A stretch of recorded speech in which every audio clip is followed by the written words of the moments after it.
Their aura is unequal. Well, let's do it. Yeah, let's do it. Or whatever. And make it a little more raspy, and I follow directions.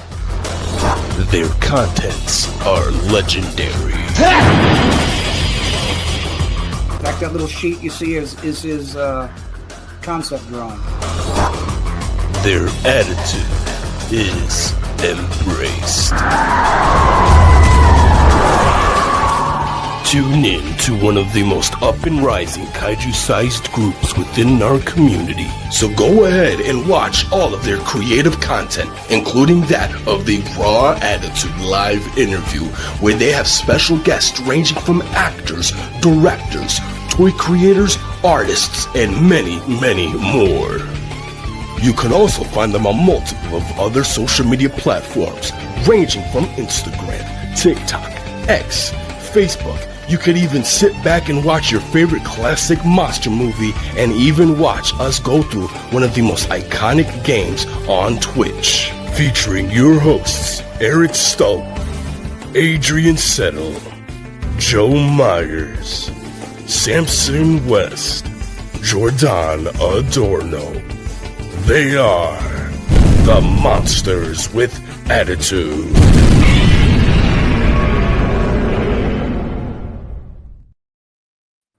What's happening, everybody? What's going on, Monsters with Attitude crew, family, and friends? Woo! We got an echo as well. Hope everybody's doing well. It is the Kaiju Convention Conversation time. It has been a big month this month for, well, these guys. But I was glad to watch it in the background. I got secondhand convention.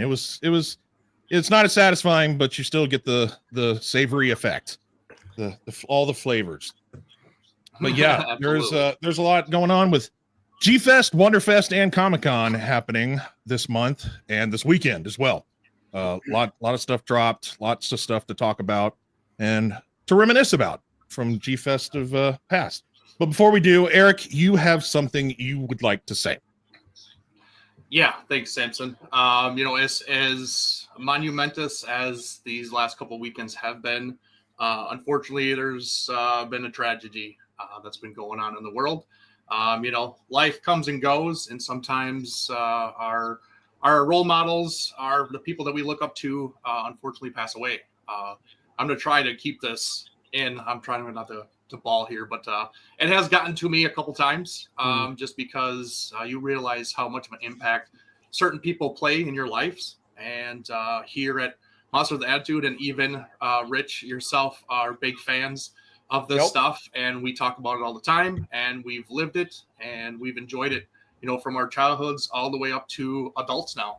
And just hearing about the news on Friday just kind of hit, I think, almost everybody, around the world, especially if you're a wrestling fan. So, before we wanted to start here, just kind of wanted to do a little remembrance, say something, maybe about the Hulkster. Unfortunately, he did pass away on Friday. I think it was afternoon, morning time, surrounded by his family and friends. But, like I said, it hit all of us, I think, really hard.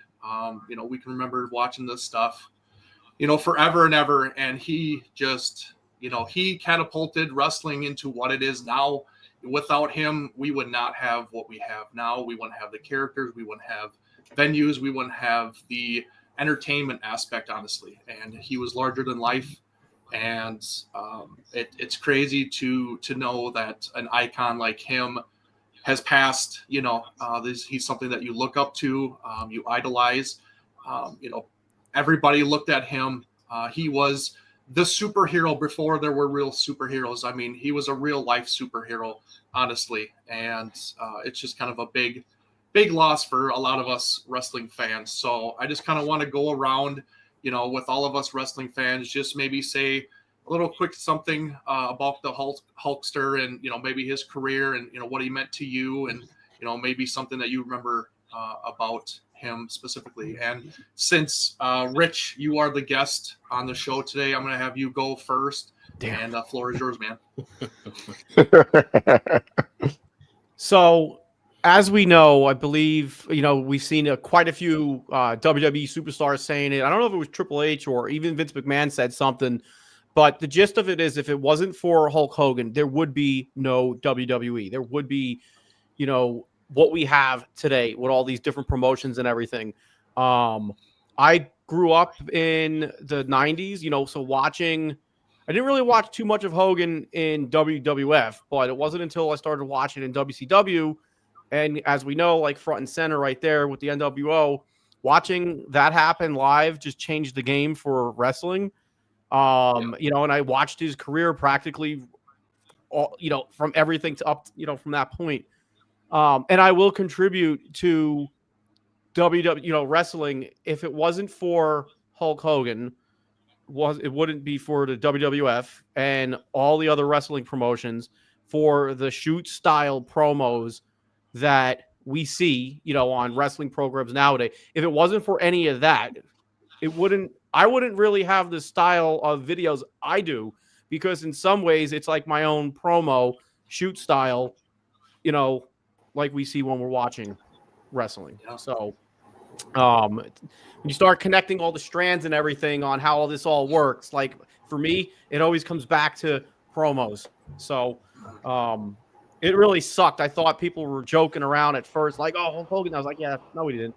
But unfortunately, I saw a post a few days before that said he was in the hospital. So I was like, that's not good. I think something where Jimmy Hart said that it doesn't look good. So I saw that, I think, like 2 days before. So it really sucks. It's really unfortunate to lose, like you said, bigger than life hero. That's my take. Absolutely. Adrian, why don't you go next? So I know there's been a debate lately about who's the greatest of all time. Roman Reigns, John Cena. Some say Ric Flair, but if we're gonna be honest in WWE or sports entertainment in general, it has to be Hulk Hogan. Hulkamania ran wild for so many decades, and what kind of makes me sad a little bit thinking about it now was his last appearance on a WWE show when we all watched it live. He got legit booed out the arena. That was heartbreaking to see. As much as I know Terry himself had some issues outside the ring, I'm not holding that against him, because that's not the man I grew up watching. I grew up watching Hulk Hogan, experiencing Hulkamania for myself, and I wish he would have got a better exit than that. Even though this was very untimely, no one knew this was going to happen. But at the end of the day, Hulkamania made wrestling what it is today, and he would never be forgotten for everything he contributed. Absolutely. Jordan. First and foremost, can you guys hear me fine? Yeah. It's just I don't know why I'm freezing for some reason, but Terry.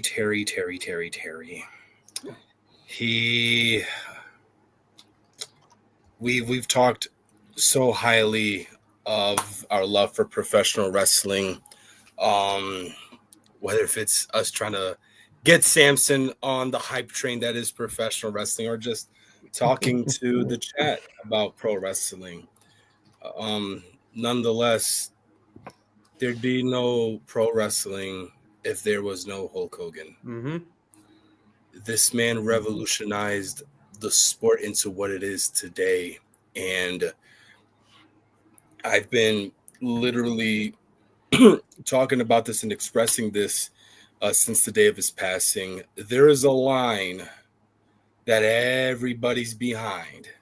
And those that are behind are those like John Cena, Roman Reigns. You mention your Ultimate Warriors. You can mention your Bret Harts, Shawn Michaels, Triple H, Stone Cold, The Rock, because the guy that has always been and will forever be in front of that line is Hulk Hogan. Adrian, you said it best, of course, with recent allegations It's been rough, but nonetheless, speaking on behalf of a professional wrestling fan, you cannot deny the fact that this man was the face, and to this day still is the face of what we love, and that is professional wrestling. So thank you, Hulk, for everything you've done. I can't tell you how many tank tops and t-shirts I had to throw out because I tore those shits up. My parents were sick and tired of listening to whether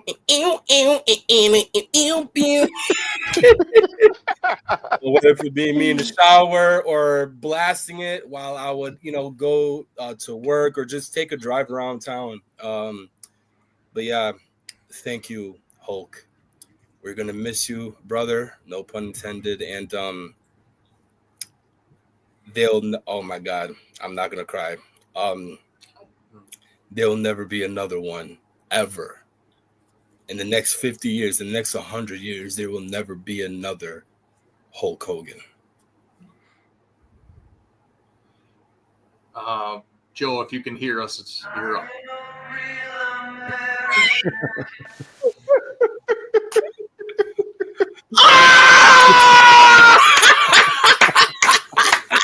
Let's go! Yeah! Come on, best there is! Let's go! Hulkamania is running wild one last time. Gotta rip that shirt off. Come on, Macho Man, I'm coming for that ass. Hulkamania, greatest force in the history of the universe. What you gonna do, brothers? When the immovable object, the MWA, meets the unstoppable force, Hulkamania, running wild forever. What you gonna do? Brother. No. He's hulking up. Way. Forever. For life. For life. Oh, that's Thank you for awesome. that was gold, even for me, man. That was good. My he-hooters are sweating after that. What you gonna do? MWA for life. That was about as great a tribute as any, man. Seriously. Even from a non-wrestling standpoint, I mean, I know who he is. He's recognizable.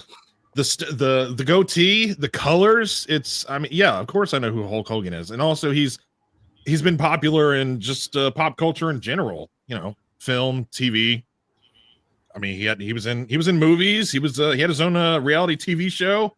So seriously, I know who he is. So. From y'all's standpoint, though, it would be like if a Godzilla actor passed away, and for me, I imagine that's how you guys feel. Yeah, y'all, yes, exactly. So I can appreciate and understand y'all's standpoint from with this, but sorry, Joe, if I cut you off, did you have more to say other than what you just did? Yeah. Okay, go ahead, man. Go ahead. Hogan is the GOAT. Without him, and now it's obviously a partnership with him and Vince, right?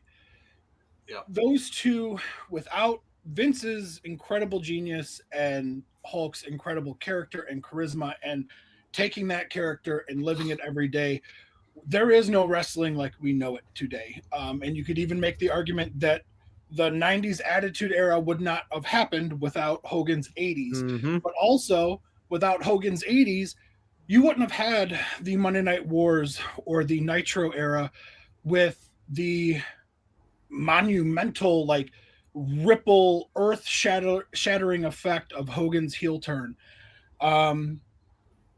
It's unparalleled what he's done for the industry, and he's the best ever, the greatest ever. He truly is the embodiment of pro wrestling, in my opinion. I think others for a time may have reached his peak, but nobody has ever stayed at his peak for 25, 30 years, from the 80s up until he had his last WWE match in 2005. I think for a time, Stone Cold was at that level, but then Stone Cold rode off into the sun. Same thing with The Rock. Same thing with Cena. No one's been there like Hogan. And man, it's a shame. I mean, he's 71. You can't say he's a spring chicken, but definitely could have had a lot more years left in him. And it's a real tragedy. It's real sad. Yes, he was, Leslie. The very final WWF, the final shot ever was him holding that championship before they went to the WWE. Yeah, it's crazy. He will be missed. Honestly, he's the best ever. That's right. He is the Haru Nakajima of professional wrestling. Absolutely. That video package Absolutely. they did on SmackDown was really, really good. I heard a couple of y'all talking about that. Yeah. That was And we couldn't show that because of copyright reasons, but if we could, we would. Yeah, I heard y'all talking about that on Facebook and stuff. So what hurt me the most when I posted the tribute to Hulk on our MWA Facebook page, Joe's comment regarding the lyrics to his theme song, when it comes crashing down and it hurts inside. Yep. That broke me. Oh man, there'll never be another one. That's the thing. I was talking to my wife about it. You know, people who have never watched a single moment of wrestling know who Hulk Hogan is. Absolutely. And that is a testament to his, not just his fame and fortune, but his celebrity and what he was able to do, especially in a time. I know it's probably really hard for some of this younger generation to grasp, but there was no internet. There was no social media. And I don't mean that as in like, oh, some people had it in their houses. No, it was not a thing. Like nobody had it in the early 80s like that. So for him to be as massive as he was, it's a testament of that old school celebrity, of that old school fame that just, you know, but before you knew what time your favorite celebrity woke up, what they ate, and what time they crapped in the morning, Hulk Hogan was everywhere, you know? Absolutely. Well, awesome, guys. Thank you for doing that. Thank you for putting that out there, especially with it being meaningful for all of you guys. And hell, I mean, I'm just hearing what you guys are saying. It's right there in the lump in my throat. I mean, it is a shame because, as you stated, even I, the ignorant person that I am, I know who he is. I know who he was and what he stood for and what he was about. So it is it's a heavy hitter for the wrestling community, for sure. If that means anything, even coming from me, I understand. It absolutely does. But again, thank you for doing that. We will not try to dwell on the sadder part of things today, but that did need to be said because that is one of the big fandoms out of our group here. So, yes, but to kick things off, yes, welcome to the Kaiju Convention Conversation. I almost said something bad. Several cuz in a row. But Dude, no, it's not though. It's not. We'll do it. Hey, But yeah, I might the rip biggest another one of shirt all- tonight. Well, not that one. Not that one. But something No, else. most definitely not this one. Of the I got a greatest solid black shirt stranger. on that doesn't mean anything, but I don't think anybody wants to see that right now. I'm not going to subject you guys to that. No. Out of the 3 conventions, we had 2 that happened basically this weekend, but the big one that happened a couple weekends ago, we all know and love, and we've all been to, even if some of us haven't been in a very long time. Yes, Sam. Yes, Samson. But it is iconic and a well-loved convention in all of our hearts when we do get to make it out to Chicago. It's been around since, what was it, the 90s now? Before it was even G-Fest, it was G-Con. And it was just a small gathering of a few Godzilla fans in Chicago. And then it moved to New York, then it moved back to Chicago, and it became G-Fest today. So what I want to ask, first and foremost, is we're going back to the past. What was y'all's first G-Fest And yeah, what year was it? What was y'all's first G-Fest experience like? Well, it just I don't have since I don't have Photoshop, I don't have a visual aid for us for this one. It's just me asking questions about G-Fest, basically. But yeah, what was y'all's very first? Rich, you're a veteran, but you didn't go until the teen. No.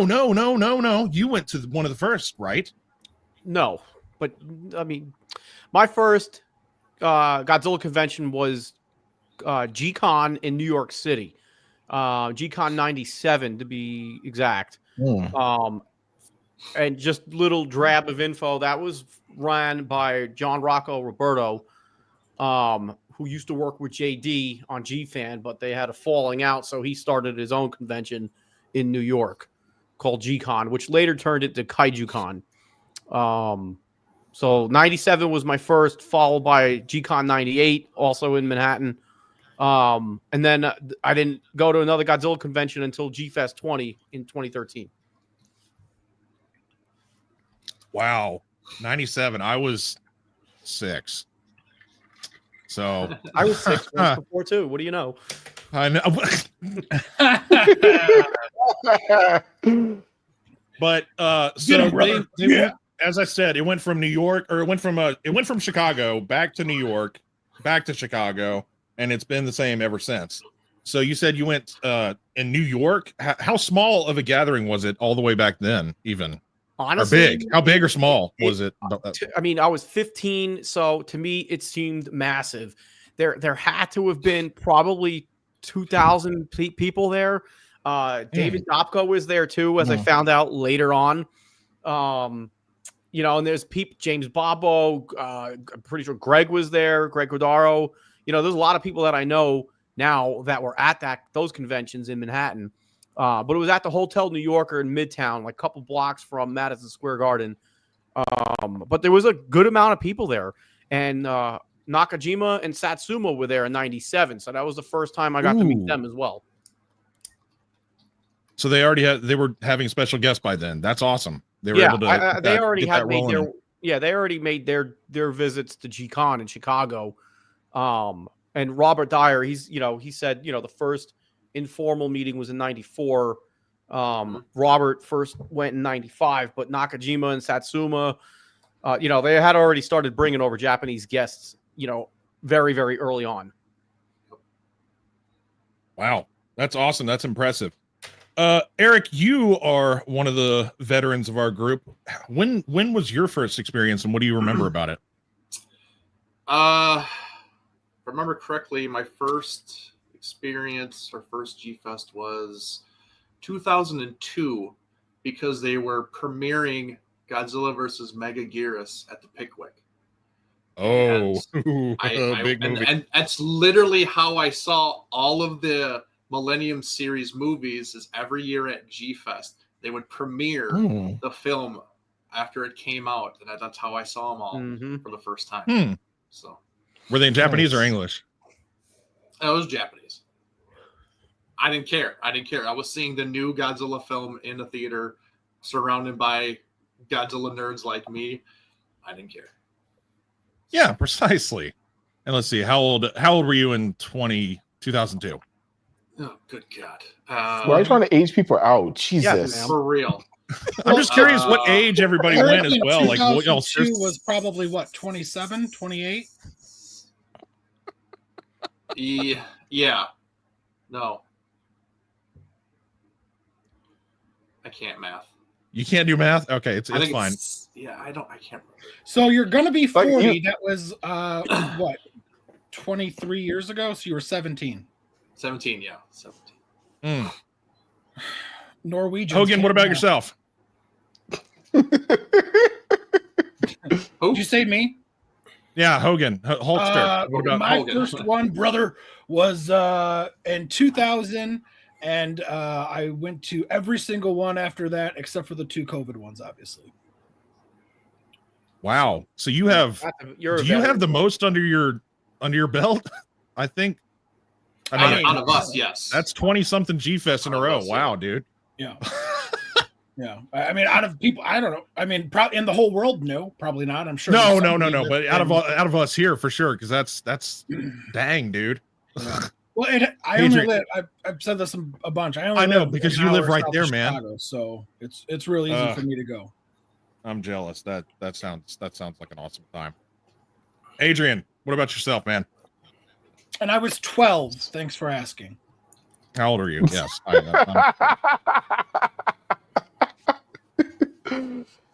Well, of course, Jordan has a similar story to me, but mine was actually two years ago. Actually, since you have to ask, Samson, I wasn't 32. I was 31 still when I went to my first G Fest. And You're first only person, 31? and then yes. Me and Adrian are the same age. Yeah. So that was my first time going to G Fest. My first experience was first person I saw when I walked in the hotel was freaking Adam Griffin from Thursday Toys. Then I tracked down Hulk Hogan himself there also. That was when my first G Fest was. Wow. In your 30s, dang. Yep. All right, what about you, Puerto Rican Prince? Mine was 2 years ago as well. I was 28 years old. Baby. Literally, I'm the baby in the group. That is surrounded by a bunch of grown men. Wow, kind of creepy. Oh wait, no, not you're not yet. Okay, now you are. Now you're surrounded by grown men. But yeah, no, I didn't. I'm not gonna lie. I didn't think I would ever go to G Fest ever in my life. And then literally like May, for my birthday in June, Michelle was like, "Hey, I got you something. I only got you one thing though. I hope that's okay." I'm like, "Michelle, you could got me a brand new toothbrush, and that would have been perfectly fine with me." And then she just threw her phone right there on the table. On the day of my birthday, she goes, "We're going to Chicago to G Fest," and the rest is history. That's awesome. Dude. Yeah. So Dang. Shout outs to Michelle. Love you, babe. And ever since then, we make it a priority, a necessity to go every year because it's a beautiful thing. Hence the reason why I met all these beautiful faces on, except for you, Samson, because you've just been flaking for some fucking reason. For real. Nonetheless, it's an event that I would hope to share with the entire world when it comes to conventions, because there's not anything like this one, in my opinion. Not at all. No, exactly. My first one was 2011 at the age of 20, and it was surreal because coming from the place that I'm in, Georgia, it's not a popular hobby. It really is not. Godzilla is not very widely known, especially back even in 2011. So I think we can all share the same exact story. We were the Godzilla kid in high school or school in general. So being able to go to that convention and have all these like-minded folks and see all these images that is just like kind of basically our backgrounds all over the place. It was so surreal and awesome. And just, I could have a conversation with anybody. My first line, standing in line in the dealer's room, just the guy next to me, I don't actually know what his name is. I just started talking. I was like, holy crap, I can actually just talk to this guy. And it's not weird. I'm not being called out for being the Godzilla geek. I'm pretty sure if you were talking, Samson, it was weird. Yeah. Thank you for saying what I was thinking. Anyways, it was, yeah. So I went 5 years in a row, 2011 through 2015. I haven't been back since, and it's a major shame. I don't have an excuse. I really don't. Well, money is the greatest excuse. But no, I see y'all's posts, and it makes me upset and happy at the same time. And I have to make it back. I need to meet you guys. I've met Rich. I met him at his first. Actually, I met him at his home first, but I met you at G Fest first, and then I met you in my house. Fucking weirdo.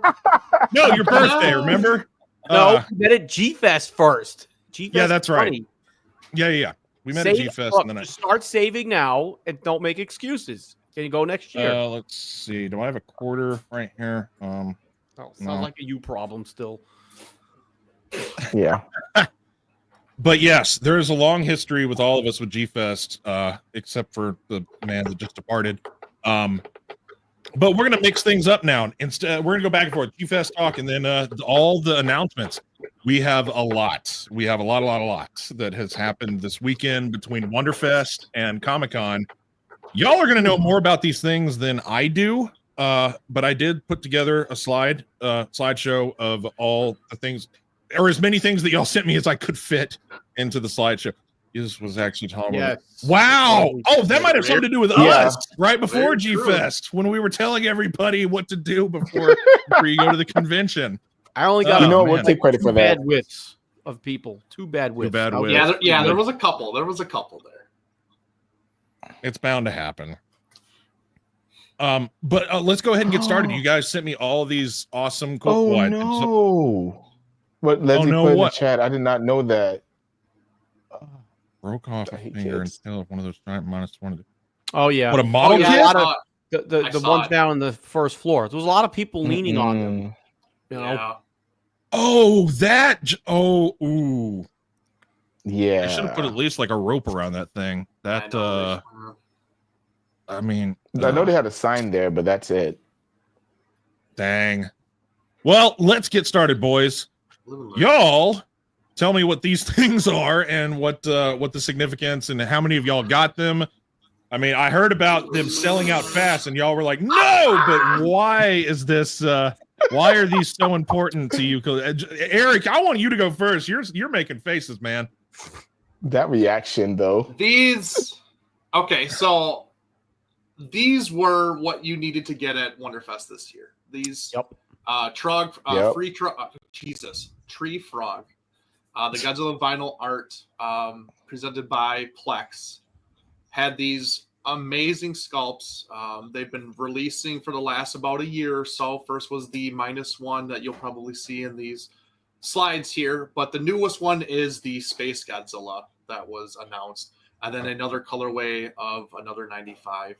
These things were highly sought after. They sold out immediately, and now if you check the aftermarket, they are 4 times the price of what the retail was. It's absolutely ridiculous. I believe it. They're one-day license. You know, that's all you're going to get out of these things, and that's why they're so limited, and that's why people buy them, and then they throw them up online, and they jack the prices up because they know how rare they are, and they know how much people want them. So I was and am currently looking for a Space Godzilla, but not at the price that they want them. And that's the new one that was announced. So that's going to be probably the hardest one to get just because it is the newest. The other ones are reissues of different colorways or glow in the dark or whatever. So it's super crazy. I mean, good luck, Eric.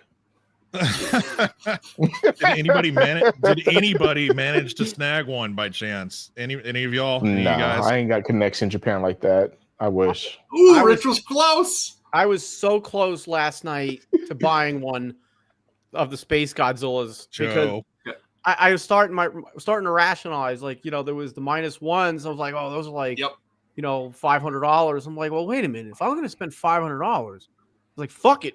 Why don't I just go spend $961 on a Space Godzilla? Because that was the one that I had. It was on Buy E. And what's up, Frank? But I saw one for $961, and I was like that close to doing it. And I was like, no. It's like, you know what? Because here's what's going to happen. That's going to get reissued again, Space Godzilla. We're going to see it at Winter Wonderfest. And in either the same paint variant or there's going to be another paint variant. And we're going to see it again at next year's Summer Wonderfest. So if you look at the -1s, those prices have started coming down. The Shin Godzillas, I have a Shin Godzilla from last year, a glow in the dark, you know, frog tree. Those prices started coming down because now there's more out there. So patience is the key. And, you know, instead of just impulsively buying, you know, $1,000 figure where it was 3,600 yen. That's about $250, give or take, do the conversion. 250, 260. Yeah. So like Eric, you said, marked it up 4 times. It's a little ridiculous. It is. But the problem is us bozos here over in the United States. I'll keep talking. Sorry, just cut me off. For real. But it's us idiots over here, some of us, that will just spend $1,000. And the folks that are standing in line, buying a ticket, go to Wonderfest, they know there's going to be some idiot that's going to spend that money. So they capitalize. They capitalize. Anyway, I'm done. Joe, you made a face. Joe make lots of faces. He does. But he made a very specific face. No. I'll let you know in 6 hours.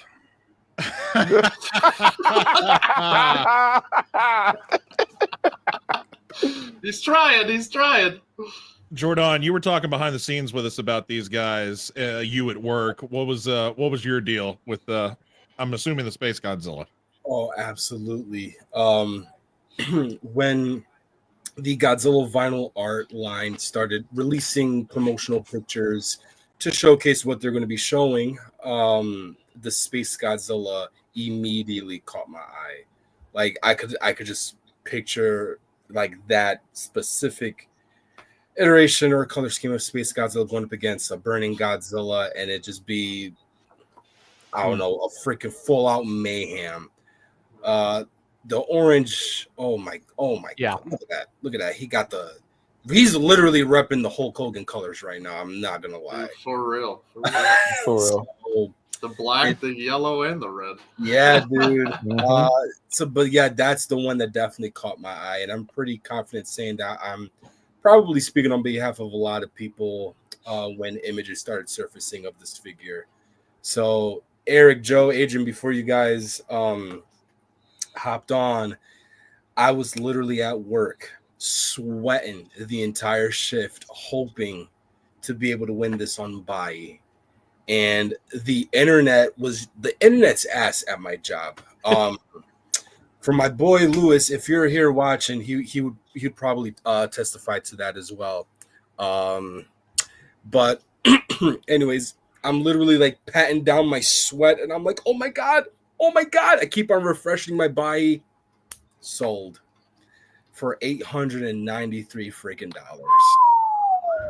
Dang. Wow. Well, somebody knows how to make me no longer a happy camper.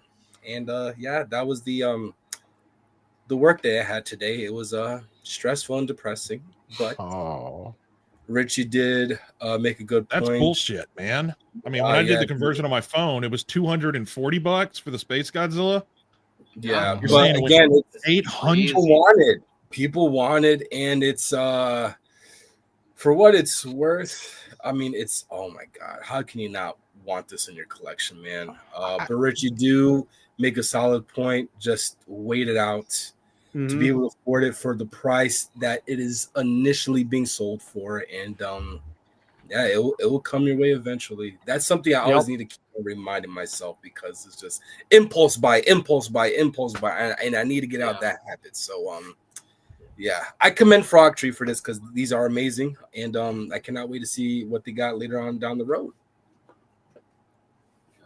Well, Adrian, I assume you are in the same boat as most folks. You were not able to snag one, but you wanted the Space Godzilla specifically. It seems like that's the recurring trend between all you boys right now. This was the get item for one. It was. Absolutely. Well, I'm glad that I put it as the first slide. I was just putting stuff randomly when you guys sent it to me, man. I love this. I think this Space Godzilla reminds me of what I think, Jordan, you just said it, what he would look like as if it was like burning Space Godzilla. Yeah, I see that. That's what I was going to say. The dorsal plate, I mean, my favorite, so I'm here for it. I will be hunting this down. Maybe I won't get it today or tomorrow, but I will have this in my collection one day. The dorsal plates look kind of ridiculous too. They're not standard. They're just giant spikes, like when he pulls them up out of the earth, which is very like sharp and dangerous and just really radical looking. It honestly kind of looks like when he goes from his flying form to landing, and all those they come down back into his back. I can see that.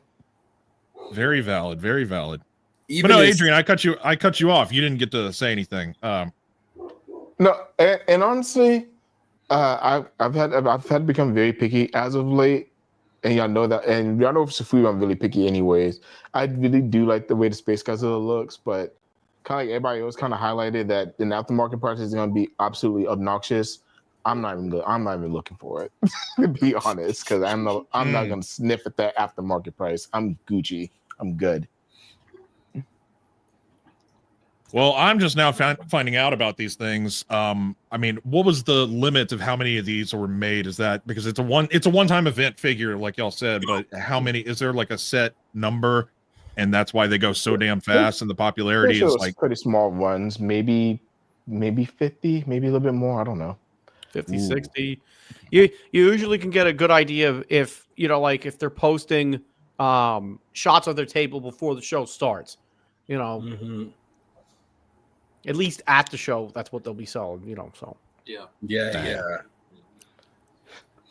Well, I wish the best of luck to all you guys that are trying your hardest to go after these things, because it sounds like y'all are all really excited. And the moment I threw these guys on screen, all your faces lit up. I saw it. Yeah.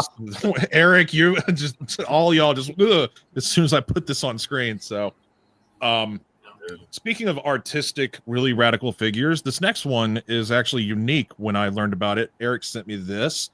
Wakasa back in the 80s made his own 64.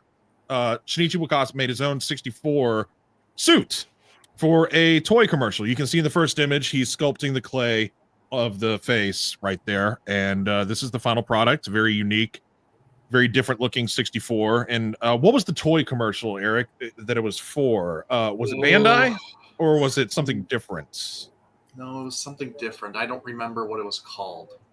You can see stills in the second image there from the actual Yes. commercial itself. I think very it was small, but I think it was not soda. Was it a food? Was it a food commercial, or was it like a remote it was control toys. figure? One of the images, I don't know how I missed it. And this, he's think actually it's holding a two figures in his hand. It's a Bandai toy commercial. So it was Bandai toy commercial. Wow, because wow, wait, was this like for the first Bandai's from the Wait, Bandai wait, show when okay. they started putting them out in 84? Possibly. Who kn- I should have done my research better. But anyway, where I'm getting at with this, so Wakasa made this back in the 80s, but now here at Wonderfest, they're making a figure of it. They're making a figure of that suit. So what you're seeing here is very basic. I mean, it's very basic. Is this just a prototype? Because what's with the hole in the arm right This there is on just the a first image? prototype Yeah, only. just a prototype. It was not for sale there. They were just showing it off, letting everybody know this is possibly something coming down the pipe work. But yeah, this is very early on design. So possibly next year, maybe even fall Wonderfest. Maybe we'll see this sucker start popping up. But I think it's cool. I think it's significant. And even Wakasa himself saw this and super happy about it. So he's excited himself. So. That is awesome. I always love when they take stuff like this, like the how X Plus did the very rare special edition Gigan 30 centimeter figure not too long ago that some of us have. When they take something from pop culture and turn it into figure form, it's awesome. I don't know if I'd be snagging something like this. It depends on the price. I like it. It looks cool. I'm just now finding out about it, but who's going for this thing, man? Being that as a 64, I probably will. That's right. That's your favorite, right? That's Being your right, that's your question show. mark, Sam, you know this. Shut up. Yeah, it's your favorite show. I know. I mean, I'm with Rich. I'm definitely getting this too because it's also my favorite show suit. And what's funny about them reviewing this is at G-Fest at Wakasa's panel, I myself asked him if he could redesign a suit, which suit would it be from the show era? And he said 62 or 64. So it's often that we're actually getting this 64 figure that was inspired by Wakasa. So I would definitely, depending on the price, I'll definitely be grabbing this for sure. Yeah, Sofubi style. This is very unique and interesting. It depends on the price for sure, but it's catching my eye. I'm digging it. Absolutely. Joe, you're a have to have everything kind of guy. So Yes.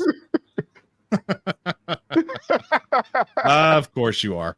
Yeah, I mean, listen, man, I love it all. I don't hyper focus on one line or another. I have everything. So to me, yes, if this stumbles down for the right price and I stumble upon it, absolutely, I'll be getting it. But yeah, looks cool, looks great. Hope good luck hunting. Happy hunting, everybody. Now, Eric, you're the one that sent this to me. I didn't really see any information. Who is the one doing this? Do you know who it is that's sculpting this guy? I just had it up too, dang it. If they have a name, it might be in Japanese, so I might not know exactly. Okay, well, that's fine. Yeah, I don't. Jordan, you threw. Yeah, I don't have it. Oh, that's all right. Jordan, you threw your hand up pretty hard. You're pretty excited about this guy. I am. I love 64. Okay. It's a Godzilla movie. Mm-hmm. Well, not Mothra versus Godzilla, but Oh, still. hey! Wait. Shots fired. Wait. I love 64. Suits A and B. Yes. But of course, Yes. A is the more dominant next to B. But yeah, dude, I love 64. Mothra versus Godzilla. I think I spoke on that movie very highly during our Mothra versus Godzilla show. No, you did not. You did not. Fake news. Fake news. Then you were not on the damn show, dude, because that is one of my favorite show and movies. And anything I could snag to commemorate one of my favorite Godzilla movies, I will be on it. And being that this is gonna, Eric, correct me if I'm wrong, this is gonna be like some type of Sofubi figure, correct? Yes. Yeah, so like that alone. Look at it. Of course it is. What do you think it was? A fucking Lego? Maybe, dude. That holds that giveaway, Maybe I could insert like another body part to it. But Well, anyways, we got a lot to go through, so let's go. Let's look at a couple more releases before we jump back. What do we got next? Okay, Jordan, you sent me this thing. This thing looks ridiculous. I can't really tell what the scale is, but big. Is it going to be X Plus or SH Monster? I mean, what are we looking at here? I couldn't really tell by the scale from these photos because these are just prototype photos. I am extremely upset because I did come across the individual that was dropping this release, and there's still little to no information regarding this other than it's going to be articulated. But from other people that I've known that have seen this, they said that the texture of the figure is supposed to resemble some type of latex or rubber in a sense. Again, I would suggest not to take my word for it, because I was just translating the kanji that was being posted and being talked about regarding this piece. So maybe the translation was off, but yeah, this looks, coming from somebody that is done with articulated figures. Eric? Yeah, what? It's a model kit. Oh, so I don't know where you're getting that translation, but the previous shot, Samson, that you showed is actually the one on the left is actually the picture that they are displaying with the brown box for the box in the B. And okay. So it is a model kit. It is not articulated in any way, shape, or form. Maybe it's going to be latex, rubber, whatever. I don't know that, but I know it is a model kit. Okay. I have a question. The fact that we're seeing articulation, though, that's kind of Yeah, that might be two different wings that you can insert. Well, I only asked that. I'm sorry, Joe. I'll let you go after this because there are certain seams around the wings that make it look like as if it is articulated. But again, I could be wrong. I'm sorry. You Joe. typically are. Sorry, Hulkster. Please don't leg drop me. Please, brother. Like, drop it. No, that actually kind of answered my question. I thought Jordan said it was articulated. So when you were like it's a model kit, I was confused about how a model kit could be articulated. Yeah, especially looking at the You're mouth and the saying wings it's like not that. articulated at all is what It's you're not saying. articulated. Okay. All right. Well, I'm digging the fact that we're finally getting a really cool looking destroyer where the wings are tucked in, because he's kind of he kind of has them more tucked in the majority of the fight. It's only when he takes off that he has them out like that. So I'm digging that, but I am curious about the scale, since I don't have an adult destroyer in my collection at all. Not even Bandai. I don't have one. You don't have the X Plus? No, I got rid of that years ago. Yeah, I got rid of a lot of my Heisei stuff for sure. I only kept the Lewis. best. No, brother, this is not SH Monster Arts. I don't know if that will be a topic on behalf of our host Samson, pertaining to a specific destroyer SH Monster Arts, but no, this is not SH Monster Arts. Tis not. Well, depending on what this thing is, whenever we see more, who's going to try to snag it? Depending on the scale, is that going to be a benefit? Like, depending on the scale, do y'all, or is everybody fine with the destroyers you have? Seems like I it's need going to be another destroyer, so it's going to depend on the size. Yeah, it's going to be smaller, I think. I have the FSL. I'm fine. I have the huge destroyer. I'm good. Oh, easy hobby doing a destroyer, and that thing is going to be massive. I can't imagine what the shipping is going to cost if this thing is big, because damn, it's just going to fly over. Price tag. Fly. It's a pass for me, Don. Yeah. Speaking of model kits, we're continuing. That's funny. I mean, I just happened to put it in the, I guess, the correct order. But here we go. X Plus is putting out another. Oh, wow, that's so funny, Sam. Well, the universe provides. Ha ha ha! Shut up, Hulk.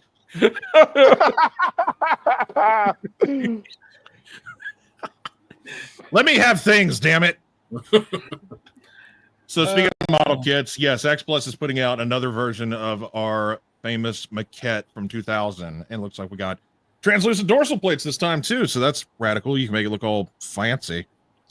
This reminds me of the. Do you guys remember the Bandai that came in a bag? Of this. There was a green version and then a black version of Godzilla 2000. It reminds me of that Bandai from about 25 years ago. See, I would say it was similar to the Gigantic in a sense. Oh yeah, that's the Gigantic sculpt. Okay. Just now That's they're what I releasing it thought. in I was like, no, that's a gigantic look. But shrunk down.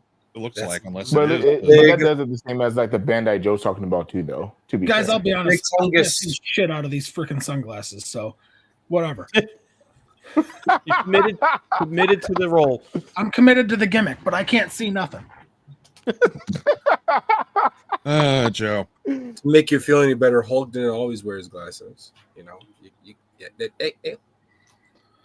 I'm sad there, but Eric, you're the model kit aficionado out of most of us here. You tend to buy more than any of us.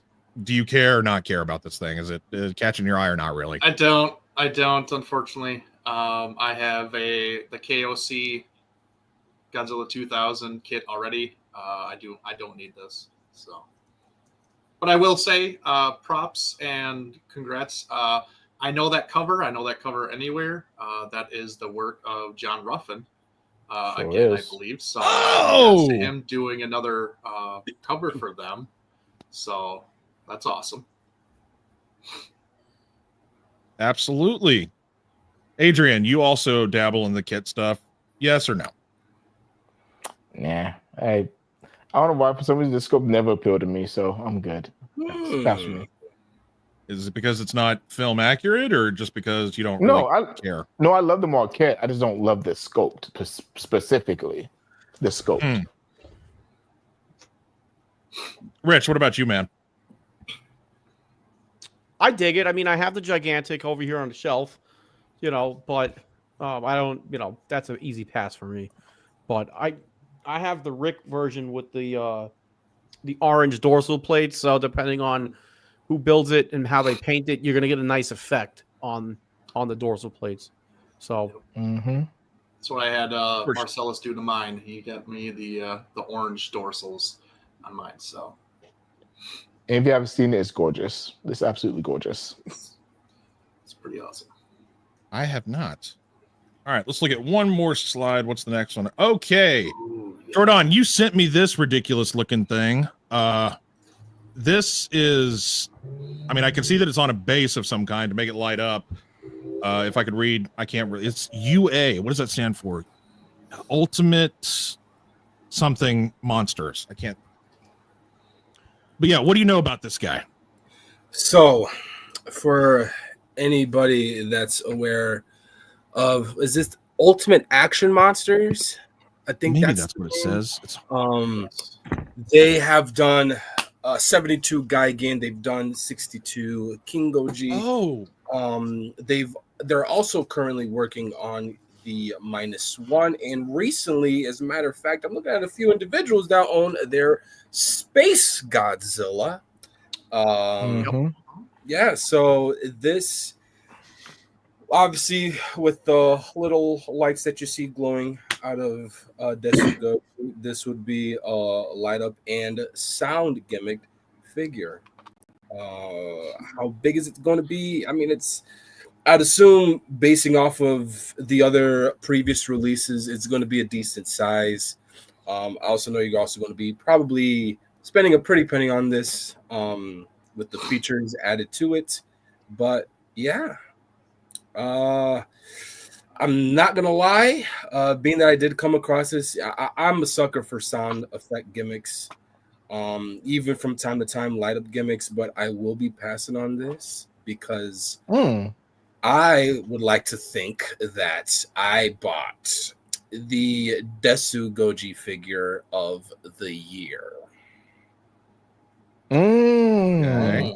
Hints. Are you saying, Jordan? Okay. My. Hinting at some stuff? Actually, Leslie, you're not wrong. Jesus Christ. Yeah, another Deshigoji. Oh man, like we need that.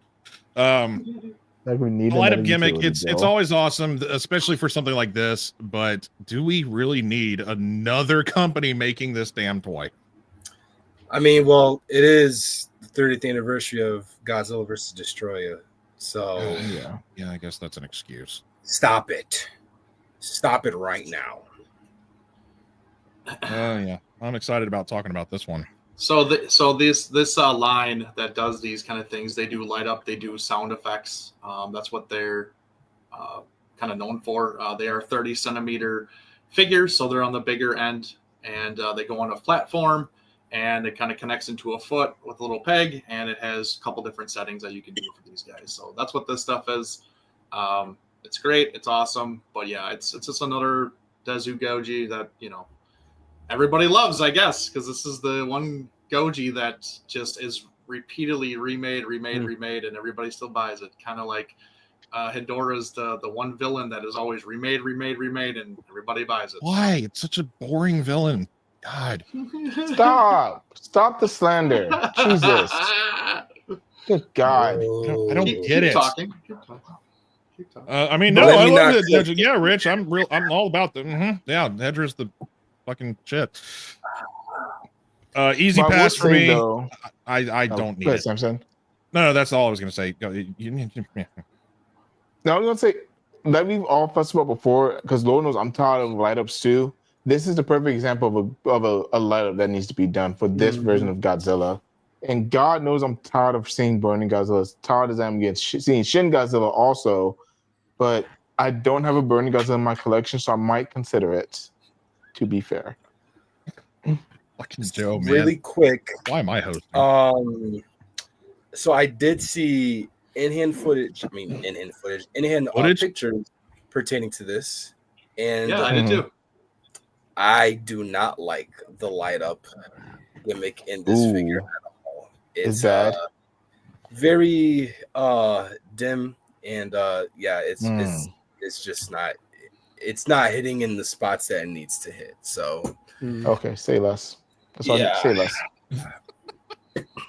Preaching, Leslie, preaching.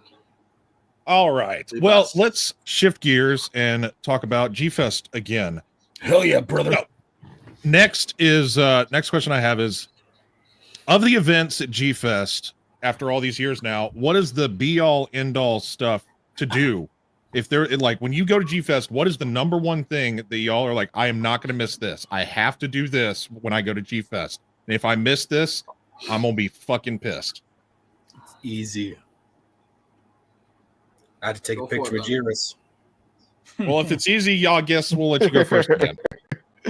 No, that was it. Just to get the Ultraman experience.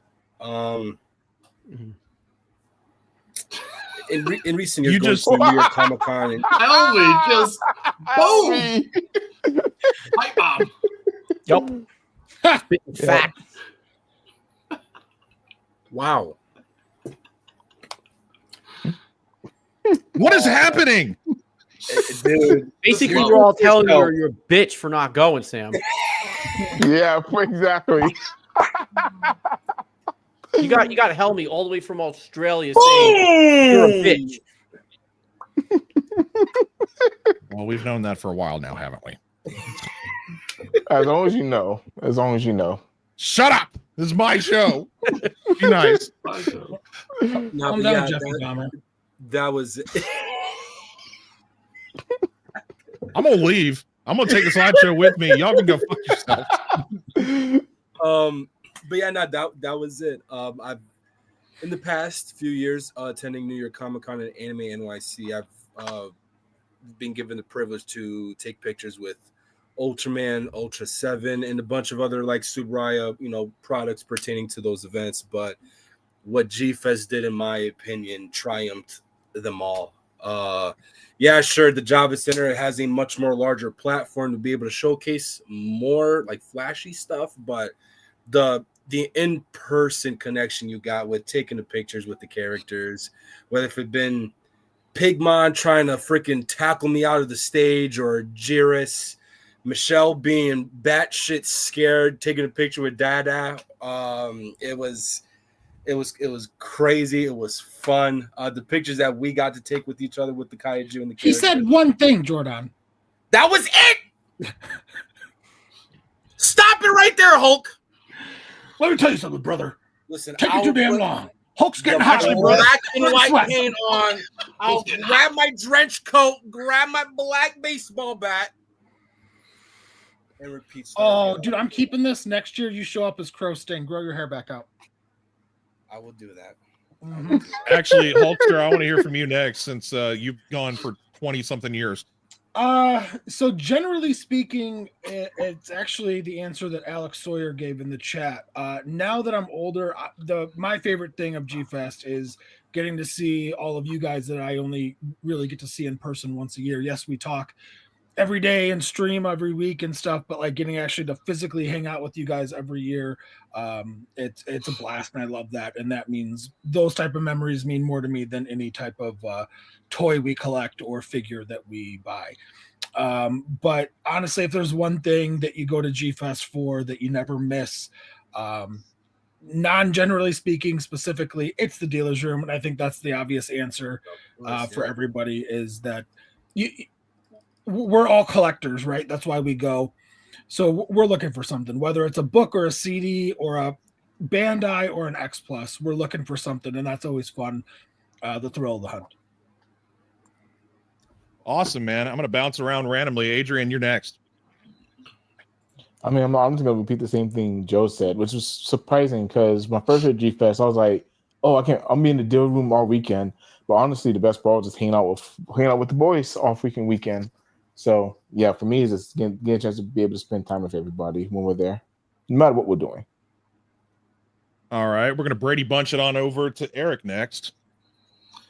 I'll change it up. Honestly, it's a lot of the guests. In the last couple of years, I've been really focusing on getting to meet people that have had an inspiration and impact on, these movies, these films, these series that we go to watch and we loved growing up with, and just seeing them, experiencing the stuff with them, just saying hi, thank you, all that kind of stuff. I mean, it means a lot, honestly. And just honestly, and they're kind of dwindling, honestly. And it's just like, now it's meaning more because they're becoming less and less. And I wish I would have changed that around years ago when I was younger, and could have seen a lot of different people, but I didn't worry about that. I only worried about the toys all the time. And, with age becomes experience, I guess. And honestly, it's the moments and the experiences that you share. And honestly, obviously it's with you guys hanging out, once a year, and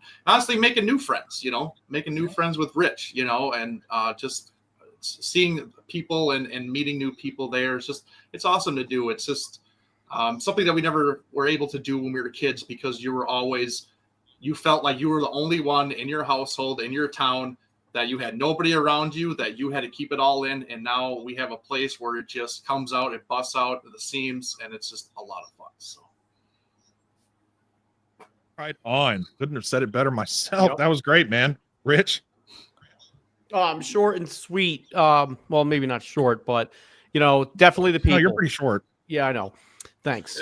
No, but it's getting to meet everybody. Like I've known a lot of people over, like I feel since like the Monster Zero boards, and then being able to put those handles to your face at G-Fest over the years. And like Eric, like you just said, meeting all kinds of people, making new friends. I think all of our content, our YouTube channels has helped definitely bridge the gap between, keeping G-Fest going all year long. Sam, you probably remember, this is why I started Fresh Final Live is to keep the party going. I do. I do. But, so it's to keep the fun going. And without you guys, without everybody that we know, there's no fun if we don't have these bonds to share. But with G-Fest, it's hanging out. I typically work the dealer's room, but I think the highlight for me this year was definitely getting to meet you guys, and then to record that little video that we sent to Sam to tell him he was a bitch for not going to G-Fest. Dude, for real. Yep, I have it framed on the wall. It's playing on a loop. It's muted right now, but yes, I do. I have my phone just framed on the wall playing that. I'm gonna change things up and say something. Real quick, Samson, don't let this be you. Don't let Helmy fucking punk you this year. You're going to G-Fest next year. Yep. You're going. Don't let this man punk you. Samson, I tell you what, I will pay your way if you go. No, you're not. You're not doing that. Stop. I'm gonna start a GoFundMe for Samson I've got to get to deep pockets, G-Fest. brother. Literally. I'll just start up my Only Sams and start just putting all the money towards G-Fest. So me and Michelle on our way back to Connecticut literally was talking about that, and we were literally making plans to make sure that your ass came for next year. You're going next year. There's only one catch. If I pay your way, you got to share a bed with me, and we got to snuggle every night. Oh God! No, you might regret that. Have you heard Sam snore? Hey, I have a CPAP machine now. It's fine. I fixed it. I fixed that problem. I don't bring a believe CPAP it. machine. Those weren't the hoes that I thought were gonna get in our way, Sammy. But my God! Y'all are too much. I don't know if I can answer this now. Oh yeah, I remember that one. Oh no, that's never going away. That's never going away. God. Is that the picture I sent? Yes. Yeah. Everybody has it. Everybody fucking has that photo now, man. It's just like, oh man, it's. Does everybody know? I don't think you heard him snore, and you don't want to. wow. Yeah, Rich woke me up at his house because it was bad. Okay, anyway, so my answer, I'm going to change things up. If be all end all event, it's seeing one of the Godzilla flicks with you guys at the Pickwick, having the experience, all of us cheering and just having a good time at the Pickwick, watching a movie that we know and love, and all of us just erupting with just excitement when certain things happen together that only fans like us can share and have fun with. Awesome. Y'all brought up some very good, awesome points, and I said awesome several times. So let's move on to the next awesome thing from Wonderfest. Hopefully it's awesome. All right, what is on the next? Oh, this little unique thing. The little what do you call it? Like the little cats that do their arms like this. The little. Oh, look, it's another Desu Goji. Oh God, it is. Right? Awesome. Oh, that's funny. Well, for the cuter side of things, look at that. They're making one of those things, but Desu Goji form. Easy pass. I'm going to try to make this fast since we are an hour into this already. Yeah, pass for me. Pass to me. I will get it. Same. Of course you will. Cool. I want it. It's different. I like it. I want it. Of course. That works for me, brother. And it's awesome. Well, Jordan, you were the one that sent me this, so of course you're going to get it. Yeah.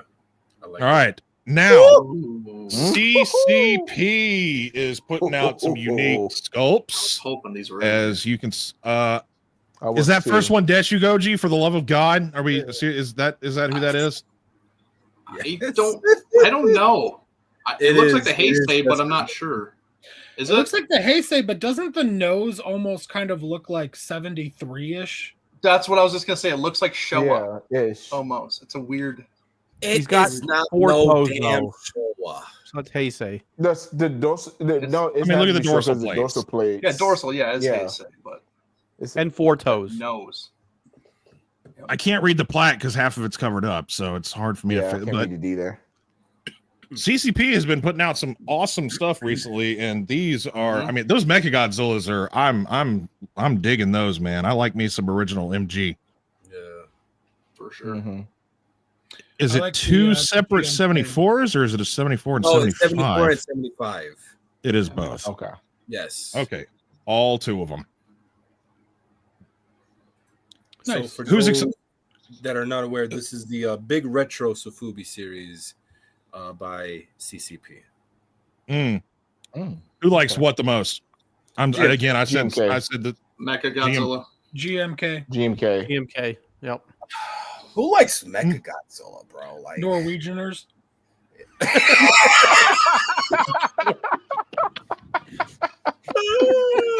Nice delivery. and Southerners. Specifically, Hobie's gonna yeah, I drop guess. the leg on you Norwegianers. Oh, All right. Speaking of CCP, oh my Oh, God, look at that. I did not realize how much of him was in this God. until I put this together. Now that y'all are pointing it It's the out, 30th here we go. anniversary, God. so That's true. expected. There is a lot. Well, you can see, yeah, CCP in the background. You can see the ones that we were just talking about. But yet again, now we got some translucent and then a standard painted one. No, Wait. I don't need it. is Pass. that Burning Godzilla? Oh my god, yeah, it is. Oh my God. What gave it away? Yeah, these are pass for me, Samson, easily. I don't need any of this stuff. Y'all are making the show fun. Thank you for that, because I'm not confident in my hosting ability. All right, what's next? Speaking of CCP, Yes. holy crap! On the Yes. camera side of things, look at that. I'm gonna This is what I quickly. want. So we got Big Chungus and the Hell yeah, Big Chungus is right. Let's go. Camera. and then we got our beautiful giant buggy beauty there, and then we got the show original is Gyaos was its very first enemy, right? I still haven't seen that one. No. Is that his first No. versus? Second. No. Yeah. Second. Oh. Shogun was. Baruga. Oh well, that's okay. Well, then I did see the right one first. Yeah, you did. I love how big that is. Dude, I I bet do you too. do. Pause. Which one even is that? Is it just a random cool stylized sculpt, or is Oh, that that's supposed to Rebirth. be? Rebirth. That's Rebirth. Rebirth, dude. Oh, interesting. Yes. Oh yeah, I didn't see it. Oh, Sammy. I did watch Rebirth. I fucking thought Rebirth was awesome. I thought that might have been the one at the end or the Put him beginning in of charge this month's stream. He's doing just fine. He's I doing thought that was the fantastic. one. Guys, I let's thought. talk Hey, shit. let me talk. I thought that was the one from the beginning of Brave, maybe. No. I can Alright. actually see why you would think that, Sam. I do. I can see why you would think that. Yeah. You're But- completely Okay, wrong. Jordan, you need a minute? I see why you think that. Huh? I was saying, you good, Jordan? You need a minute? I saw you dying down there. I'm good. Joe made me laugh. Well, I just heard Kenny all of y'all brought erupt ears over up the there, big. too. That's pretty sweet. Huh? with all you guys loving the big guy, are y'all going for him? I'm assuming because Yes! Eric, you lost Yes! your shit immediately. All of them. I'm going for all where are you of gonna them. put them? Absolutely. Where the hell are you gonna put these things? I don't care. We'll find a place. I'll find a spot. Okay. Oh wait, back on the model kits. Wait, Go whoa, back, what? Sam. We didn't even see. Did you see Iris up there? I think that's. I want to get her too. What did you call it? Iris? What? Iris. Yeah, Iris? He said He pronounced Iris. this shit wrong. Okay, just let him be. He's special. Hey, Norwegian. Calm yourself. Okay, calm yourself right now. Don't talk to me about mispronouncing stuff with your Canadian Norwegian A accent. You get a bagel. You go get a bagel. Oh yeah. Ask him what he puts his groceries in, and ask him how he pronounces that word. I Oh will. my God. I put in a grocery card. Okay, that's what I do. Bag. A bag. Yeah, bag. Bag. Yeah, you put it in the bag. Iris. It's like Gamera, right? Okay, good lord, this show's all over the place. Model kits again. So we got unique line up here. I don't know how big these things are. They look big. I mean, just from the chick in the background, you can tell these things are not small. Eric, you're the expert with all these things. So yes, no. I want to say they're only like 25s, maybe 27s. Really? Centimeters. Yeah, they're not like huge. Well, look at how. Look at the price tag on these things. Yeah, and the model kits, man. Tags That's what you're gonna pay for. For those that want to really get a better look at these updated looks, progress photos, the sculptor of this, it goes by the name of Yochan8991 on Twitter. That is YOCHAN 8991 on Twitter. He is the original sculptor about these tremendous looking model kits. They are. Yeah, they look great. Well, for me, easy pass. Not a model kit guy. I'm not into it, and I do need a '94 Godzilla in my collection because that's very kind of underrepresented. Jesus, it's underrepresented. X Plus is not. Where's our Sakai '94? Man, that needs to happen. I just think it's unique that we got the father and son from two different films here. That Minya, that's kind of cool. It looks stupid, but their karate looking pose is kind of funny. So easy pass for me. Not interested. All right, big fella. Another burning Godzilla. Hey, is it a burning Godzilla? Y'all sent me this stuff. I'm just doing what you guys sent. Spiral Studios putting out another legacy series, humongous Godzilla 95. I mean, the details look off the hook. It looks great. I can't afford these big things, but I have to say, I don't think there's a lot about it that I would change. I can't really tell from the photos, like, oh no, that's out of scale, or I don't like the way that looks. Yeah. Anybody disagree? I just like that it's closed mouth.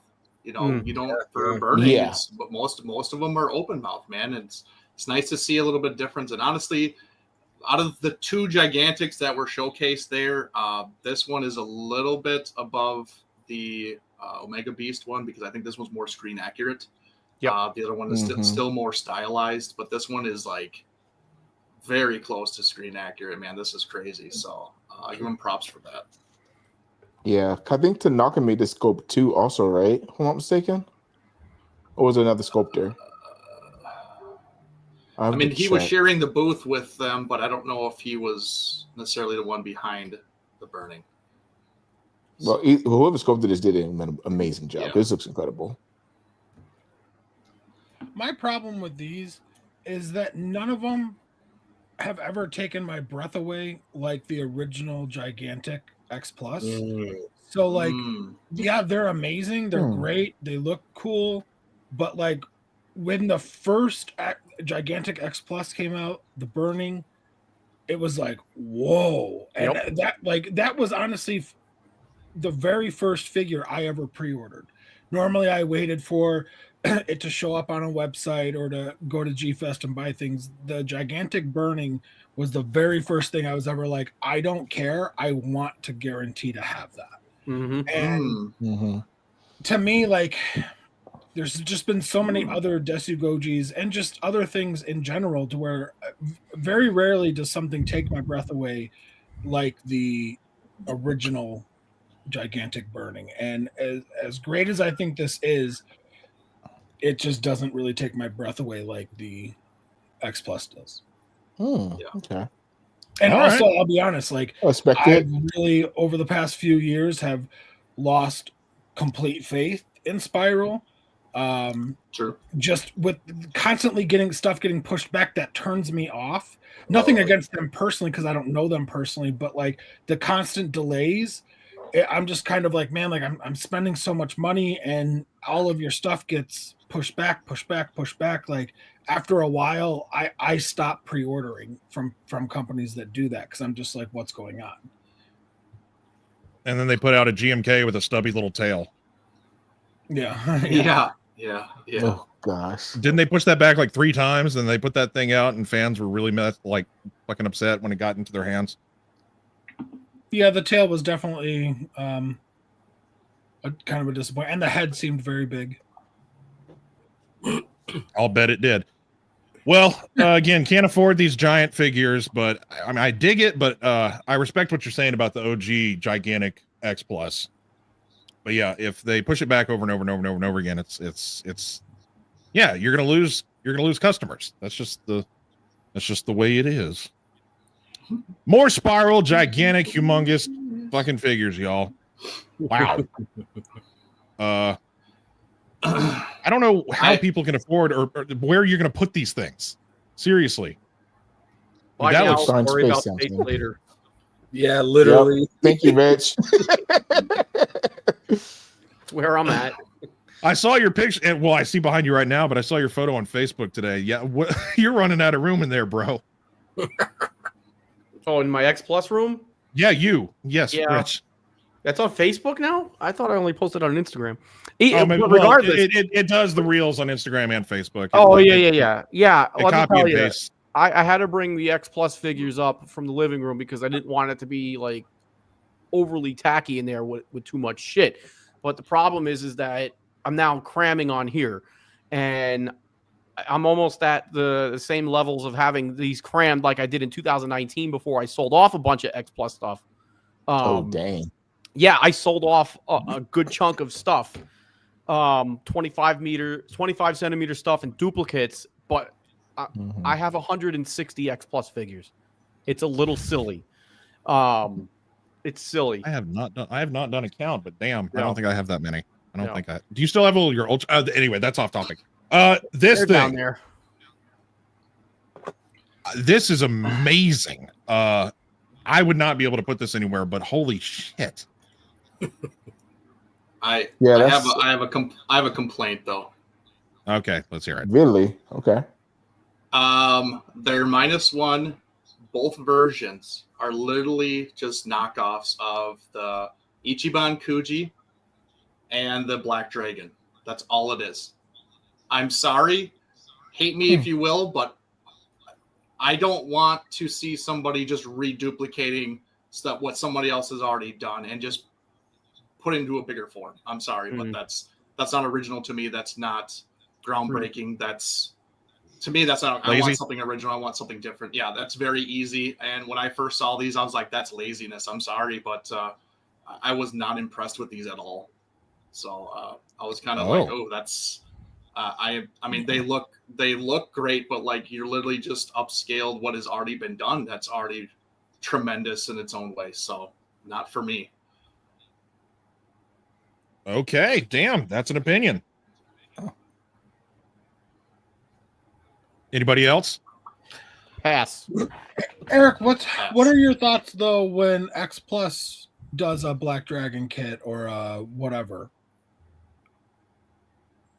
They're literally just taking the sculpt and just reissuing it under vinyl. That's different. That's not what they're doing. Explain that. He's just trying to stir the pot. No, I'm not. I'm legitimately asking. It's just like what they've done in the past, where especially like FSL figures, they're taking a kit and they're releasing it in vinyl form. But they're just putting a new banner under it and let X Plus do it. Spiral's not doing that. These are brand new things that they're doing and saying it's theirs. It's not the same thing. You're saying that X Plus is just like kind of like reissuing a model kit in vinyl and it's known, but you're saying that you feel like Spiral's not acknowledging, or they're just ripping off, I guess, for lack of a better word, instead Basically, of yeah. If you put side by side images of the Ichiban Kuji -1 for this particular image, and then you do the Black Dragon model kit that they did of -1 with their one that they're doing with the Atomic Breath, exact same, just different scales.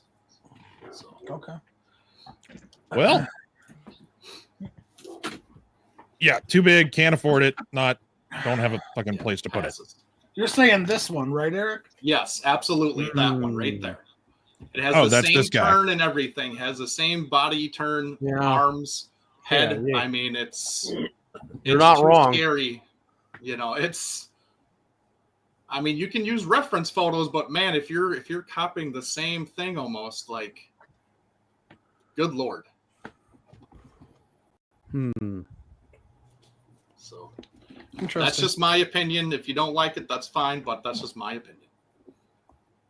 And you're allowed to have it. For that big one, I kind of thought that's kind of what I was thinking too when I saw it last night. So I wasn't really digging that one. I like the Atomic Breath version a lot more, but I can see where you're coming from with that, with it being similar to the Black Model Kit one. But I know that Atomic Breath is unique, so I don't know. That's just but depending how much, I mean, that's not even. Yeah, true. It's just an add-on. So. I mean, still pretty cool though. But I mean, we'll see. We'll see what the price is. 'Cause I already have the figure of the year behind me, so we'll see if I get this one. Especially with Spiral Studios, it always depends on the price tag. Always. Mm-hmm. I don't see how you're going to put that anywhere. I mean, the width of that entire setup right there, it's I don't. You're going to have to have a very. I'll be fine. That's dining room table. living dining room. There you go. Thank you, Rich. Yeah, dude, for real. Island. Well, yeah. Thanksgiving is coming up pretty soon, so. Thanksgiving's canceled. Everybody's invited over to stare at my Godzilla. What are you talking about? Never mind. Bring so turkey. honestly, looking at the photos that y'all sent me, the X Plus booth seemed to be a little underwhelming this year. It was actually, I mean, there wasn't a lot going on, so we can kind of quickly go through this. It looks like, I mean, we have some posters on the wall there, but we have some Universal monsters. Cool, I guess, for people that collect that kind of thing. I know most of us don't, but it looks like we have the whole lineup: Wolfman, Mummy, Dracula, Bride of Frankenstein, and the Frankenstein's monster. And then we have our little kit. We've seen this already in the past recently, the Gamera and Legion, which it is a kit. It's not a new, like, different scale. It's you got to put it together yourself, which that's kind of the point of X Plus, not having to put it together. It's just it comes to you already put. I don't need a model kit. I'm fine with just having the overly expensive model kit put together for me and painted already. Y'all that love this kind of thing, what do y'all think about that? That is pretty radical and different, but the Hulkster's all about it. Wait, where'd your French fry mustache go? Dude, it's hard to breathe in this thing. So I've seen a lot of faces. Yes, no, maybe. Hell yeah. I can go first on this one. This is legit what I was waiting for from X Plus when it came to Iris, because the original Iris figure to me was underwhelming. That's why I never got it. But this, with the correct lighting too, this is gonna be beautiful on someone's shelf. This looks amazing. Right on. Yeah, I need this badly. Me and Eric were literally talking about it during our last show, and I'm sending him messages while I'm using a bathroom last night. I'm like, Eric. He's like, what? So I just send him the shitload of pictures regarding this Iris figure. Even Lewis, who's on the chat, one of my coworkers, who I just found out today is a new Godzilla fan. So he's really talking about wanting to go to GFest and all that. He goes, dude, the irony that last week you guys were talking about this Iris figure and it's coming out. Yeah, I'm super stoked about it. And yeah, I don't care if Michelle wants to throw a shoe at me. I'm still gonna get it. Man, it looks like you're gonna have plenty of stands to keep this thing from sagging, though, because I mean, with the elaborate setup of his wings sprawled out like that from the very specific scene in the movie. The only downfall to that, but nonetheless, I just really do not care because I need this. Yeah. Yeah. Easy. Sounds like the general consensus is y'all are wanting this thing. I didn't. Well, never mind. I'm not going to express my opinion about Gamera stuff, or else y'all are going to lose your shit. Well, you've seen Iris, though. So you can talk about. I have. It's not my favorite. It's not out of the trilogy. It's not my favorite. It's definitely different from everything else we got, but we'll see. Y'all knowledgeable dudes. What the hell am I looking at here? This is the Big Chungus. I can see that, but that doesn't. I don't know what the fuck I'm looking at. It's Joran. Do you want to say it? I always butch his name and I always forget it. Hence the reason why I call him the Big Chungus of Ultraman. It looks infected. Oscar. I know Oscar you know the name. No, Oscar knows of this Big Chungus. Anyways, it's the final villain for the series of Ultraman Tiga. Okay. So it looks big enough. Yes. It's Tentacruel from Pokemon. Yes, no. Oh Anybody? God. Nobody I saw seemed an to animated really. movie with a monster with tentacles. That you don't be my clicking God. on those, Joe. You're gonna get in trouble, man. You're gonna get a virus. Don't click on that. And a couple more Ultraman stuff. I'm assuming that's Tiga in the center there, the one that actually fights him. No, okay, never mind. I stand corrected because he's directly behind whatever the hell this C infection is. So Gatanoza is the name of Big Chungus. And Gotta Gatanoza. Gotta know. Yeah, you gotta I guess you gotta know. In order to know, Gatanoza. Interesting. Okay, Big Chungus. But in the middle is Ultraman Nexus. And yeah, I don't know the other two kaiju. I'd assume that they're in Taro, maybe. But again, I don't know. They look very Showa-esque, so hence the reason why I'm hinting one of the Showa Ultraman series. But yeah. So I guess none of us really know much about him. All right, awesome. Well, y'all sent it to me. I was hoping somebody with Ultraman knowledge would be able to say what the fuck I'm looking We're at. sending it to show it up. So too. Yeah. All right. So the more I know that some of y'all are really excited about this crossover that has come to fruition with X Plus and Digimon. Joe, I'm gonna let you go. I know Jordan is the one that's really excited, but I'm gonna let you since well, I am are the a number one. you haven't gone Digimon first fan yet. here, so it's only fair. Yeah, I mean this is the X Plus, the Godzilla Digimon crossover figures. This is the Defo Real line. Right here we have Skull Greymon and Godzilla, or the 54 bone, and that just went up for pre-order like 2-3 weeks ago, something like that. Yeah, we saw these already like 2 shows ago. Yeah. And then the Godzilla and Metal, and then the Godzilla and Metal Greymon that went up for pre-order, I don't know, maybe 2 months ago or so. Yep. And then right down there at the end, you can kind of see it. It's the there we go, Akiyu and Mugen Dramon or Machine Dramon. That should be going up for pre-order soon. I would assume here probably next month sometime. So that's Machine Dramon's my all-time favorite Digimon. So this is an absolute instant pre-order for me. Can't wait to get it. I'm so excited for this. I hope this line's super successful and they keep it going. I'd love to see this in a little bit larger scales. I'm more so curious because, like, I know Jordan's answer. He's probably going to get it. I'm more so curious on, like, Rich. Like, you're a Godzilla fan. You're obviously a huge X Plus guy. Do you do the Defo Reel series? Any interest in these? So I'm picky with the Defo Reels. I've never watched Digimon. I feel like that might have came out after, I got a little bit older. At least I wasn't really exposed to Digimon when I was a kid. These look cool. I think they really look awesome, but not something I would buy. But like I said, I'm pretty picky with the Defo Reel stuff. I don't grab everyone, and I feel like it's been over a year since I picked up a Defo Reel. But this looks pretty dope. So I'm digging the fact that it has the blown out eyeball with the drill hand at the same time, because that's the only time he had the drill arm is when the eye's blown out. So Bandai messed up that figure by having a not blown out eyeball with the drill hand. I've always been very picky and very upset about that my whole life. I've been like, that's incorrect. As far as I think with these things, yes, I do love the crossover because I love Digimon. I was a Digimon kid over Pokemon.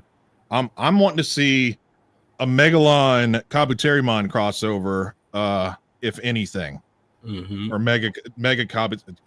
Yeah, Mega Kabuterimon or Ultra Kabuterimon. Yep, something like that. But these are unique. It's kind of, I don't really know how licensing works, how you can do crossovers with two different IPs like this, but it's interesting to see.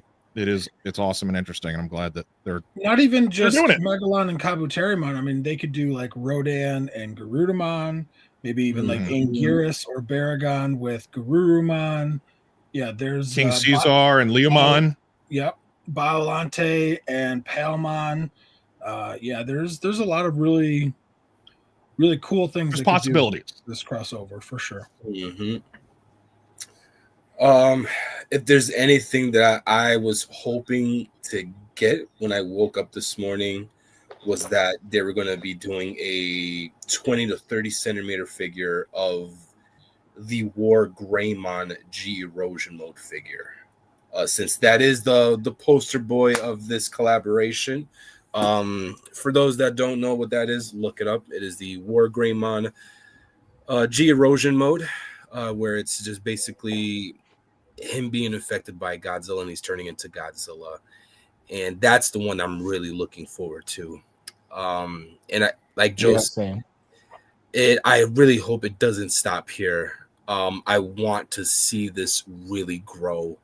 Whether it be your typical Bandai 6-inch figure, or maybe hell, I know Figure Arts or Tamashii Nations own both IPs, both Digimon and Godzilla, and I would love to see them even try to capitalize on the opportunity to make articulated figures of these characters as well. So yeah, when pre-orders drop for Machine Dramon, I'm definitely getting it. I already got Skull Greymon and Metal Greymon on the way, so oh my goodness, a dream come true, I will say that.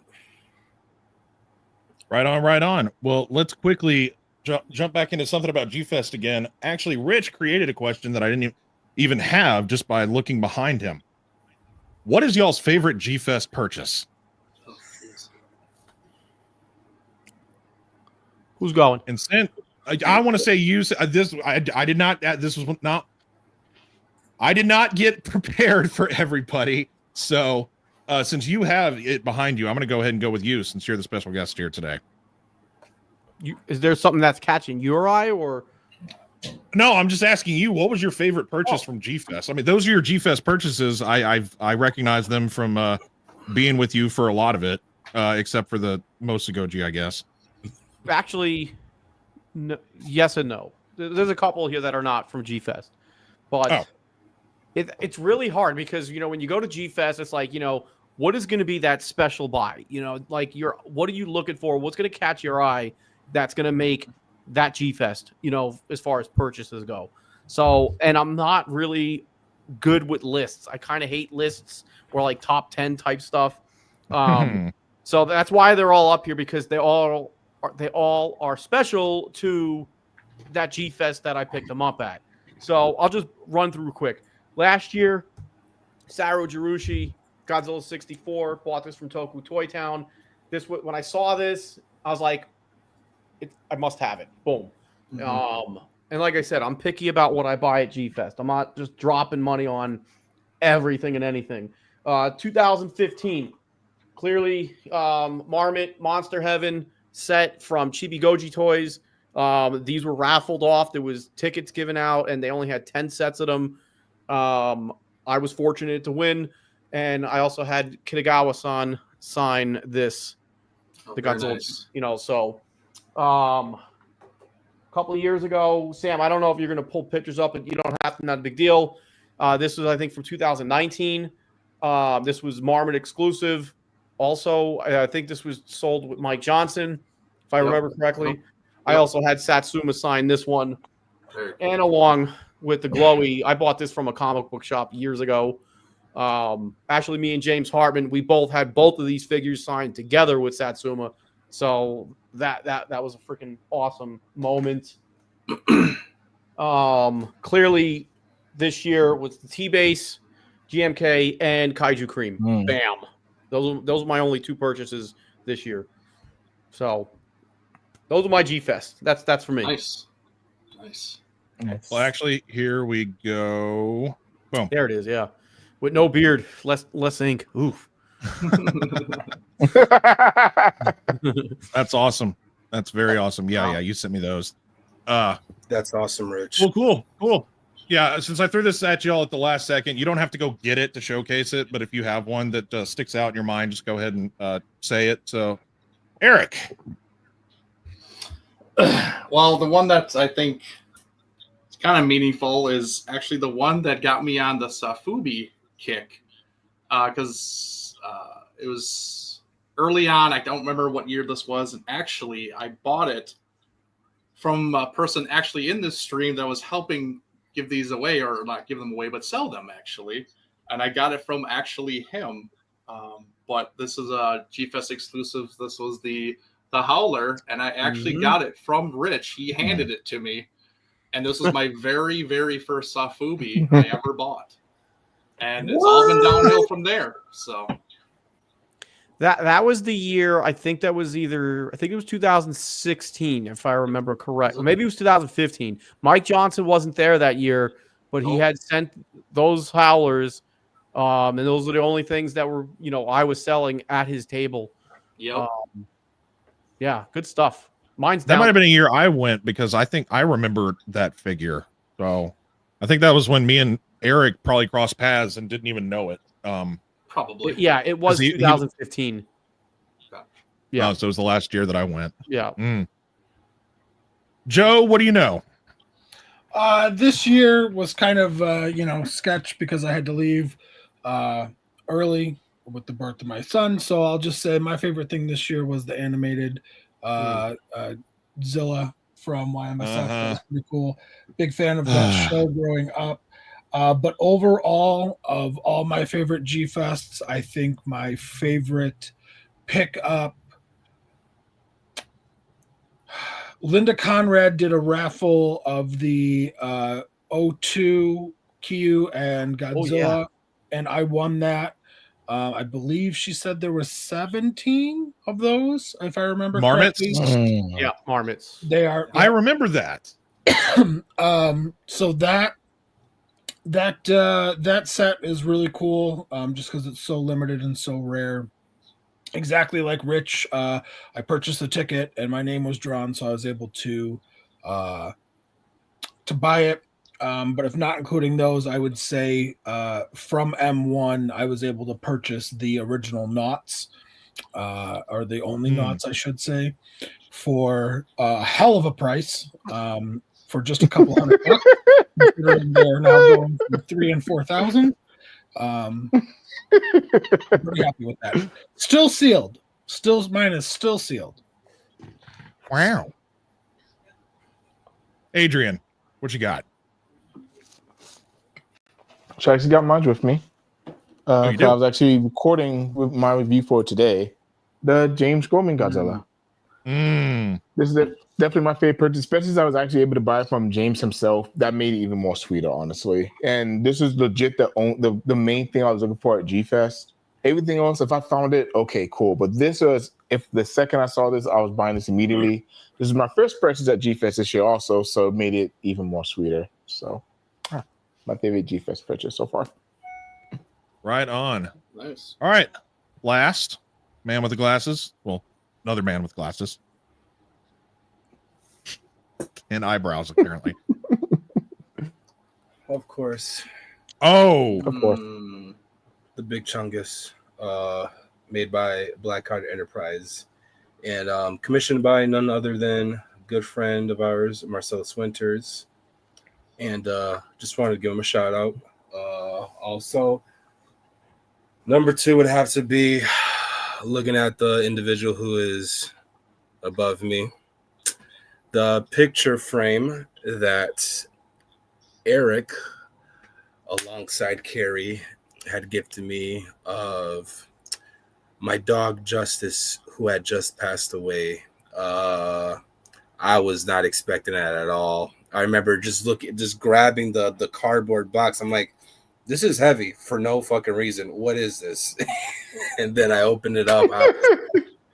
I know Joe was bummed out. I know he really wanted to see me cry, and he literally showed it right after I like wiped my last tear. But yeah, it was definitely those two for sure that were definitely something I was extremely excited to have. So yeah.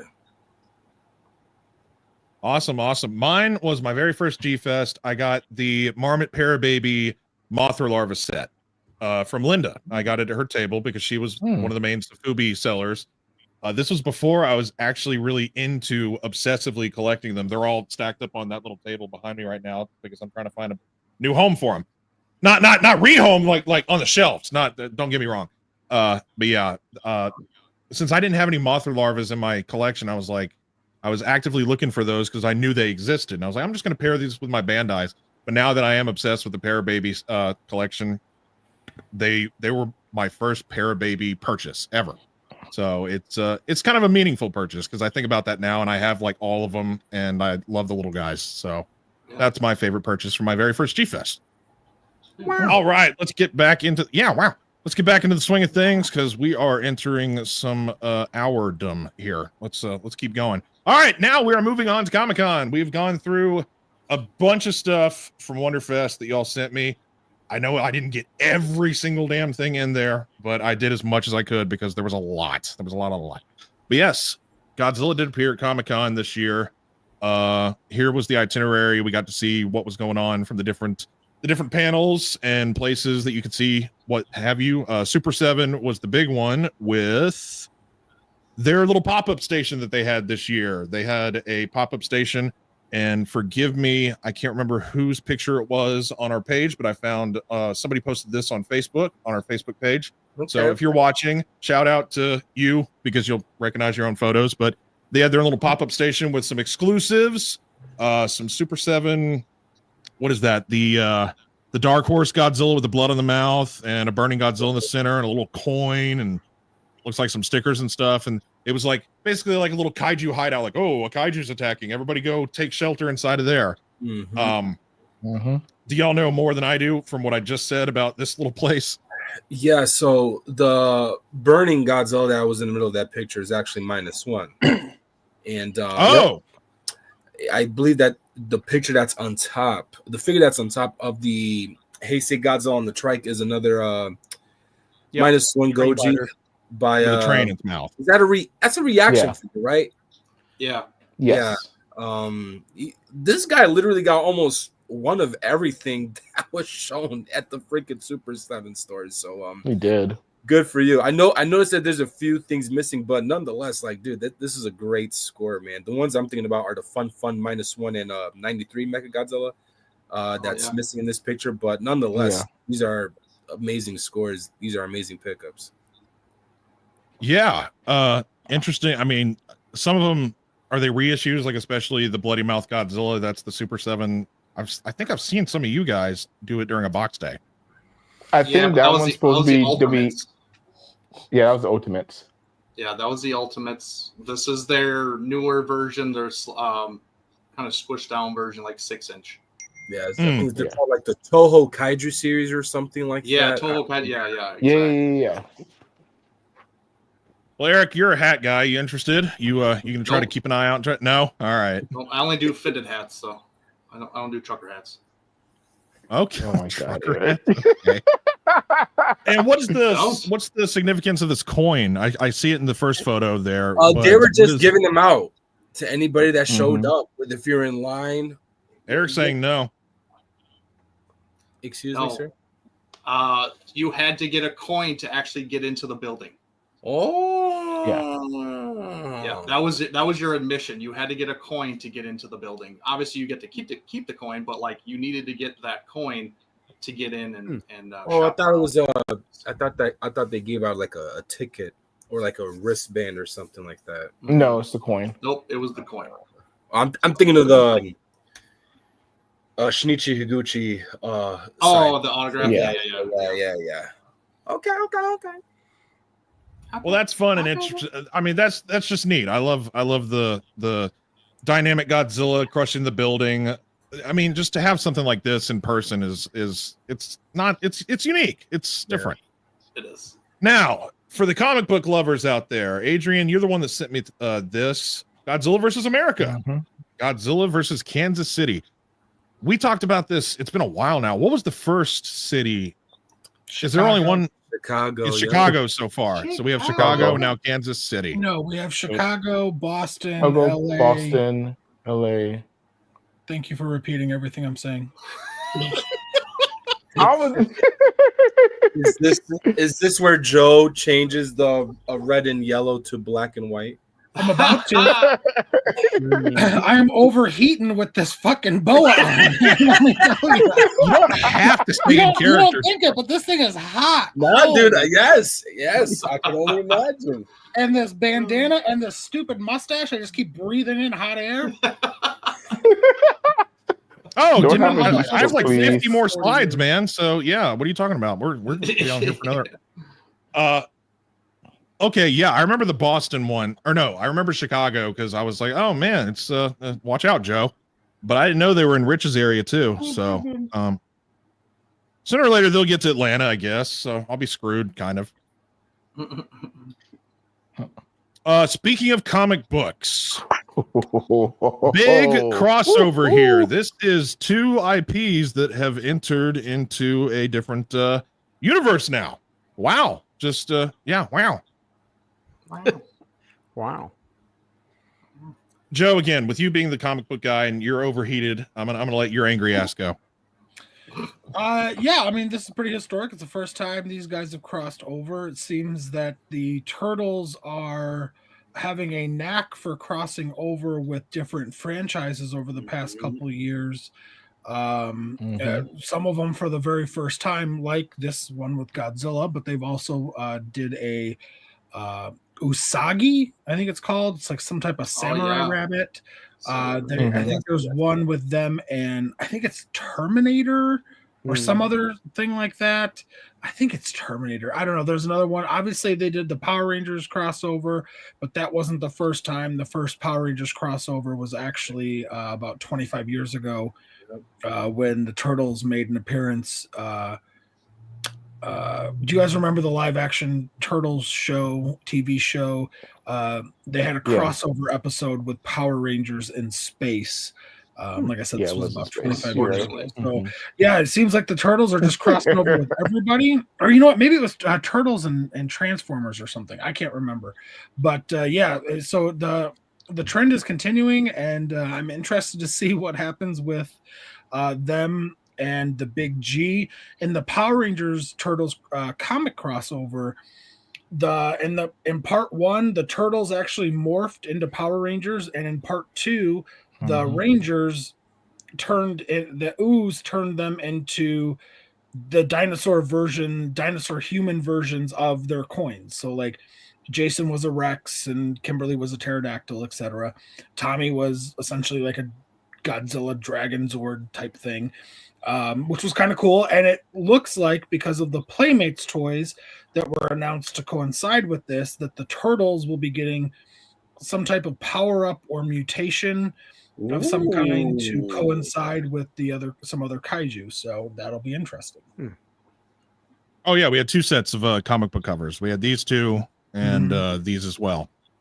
And one of the things that I actually found interesting in this is, I think it was Donatello is the King Ghidorah crossover. We're getting there. That was Michelangelo. Oh, was it Michelangelo? Donatello, they announced as a Jet Jaguar. Jet Jaguar. Okay. So Michelangelo. Well, speaking of that, I guess you're talking about it. I was going to just go ahead. Oh, there we go. Yeah. The fact that he's crossed over with King Ghidorah is interesting to me. So does that mean that maybe King Ghidorah isn't going to be the villain that he has been in the past few seasons? So I don't know. Interesting. It seems like they're just crossing over with everything these days. I mean, Godzilla versus the Marvel Universe. Godzilla's destroying America. I mean, Digimon with the Defa Reels. It's they're doing everything they can. It's a turning of the tide, man. It's a turning of the tide. It's Godzilla is on a whole new level like he's never been before. Yep. And everybody wants a piece of him because he is hot right now, because people are finally realizing that there is something behind this radioactive lizard and people want it. So, I mean, they're selling stuff left and right. People are buying it left and right. I mean, it's just kind of like I told you so from all of us that have been fans for all right after all these years. Right. So, yeah, crossover there.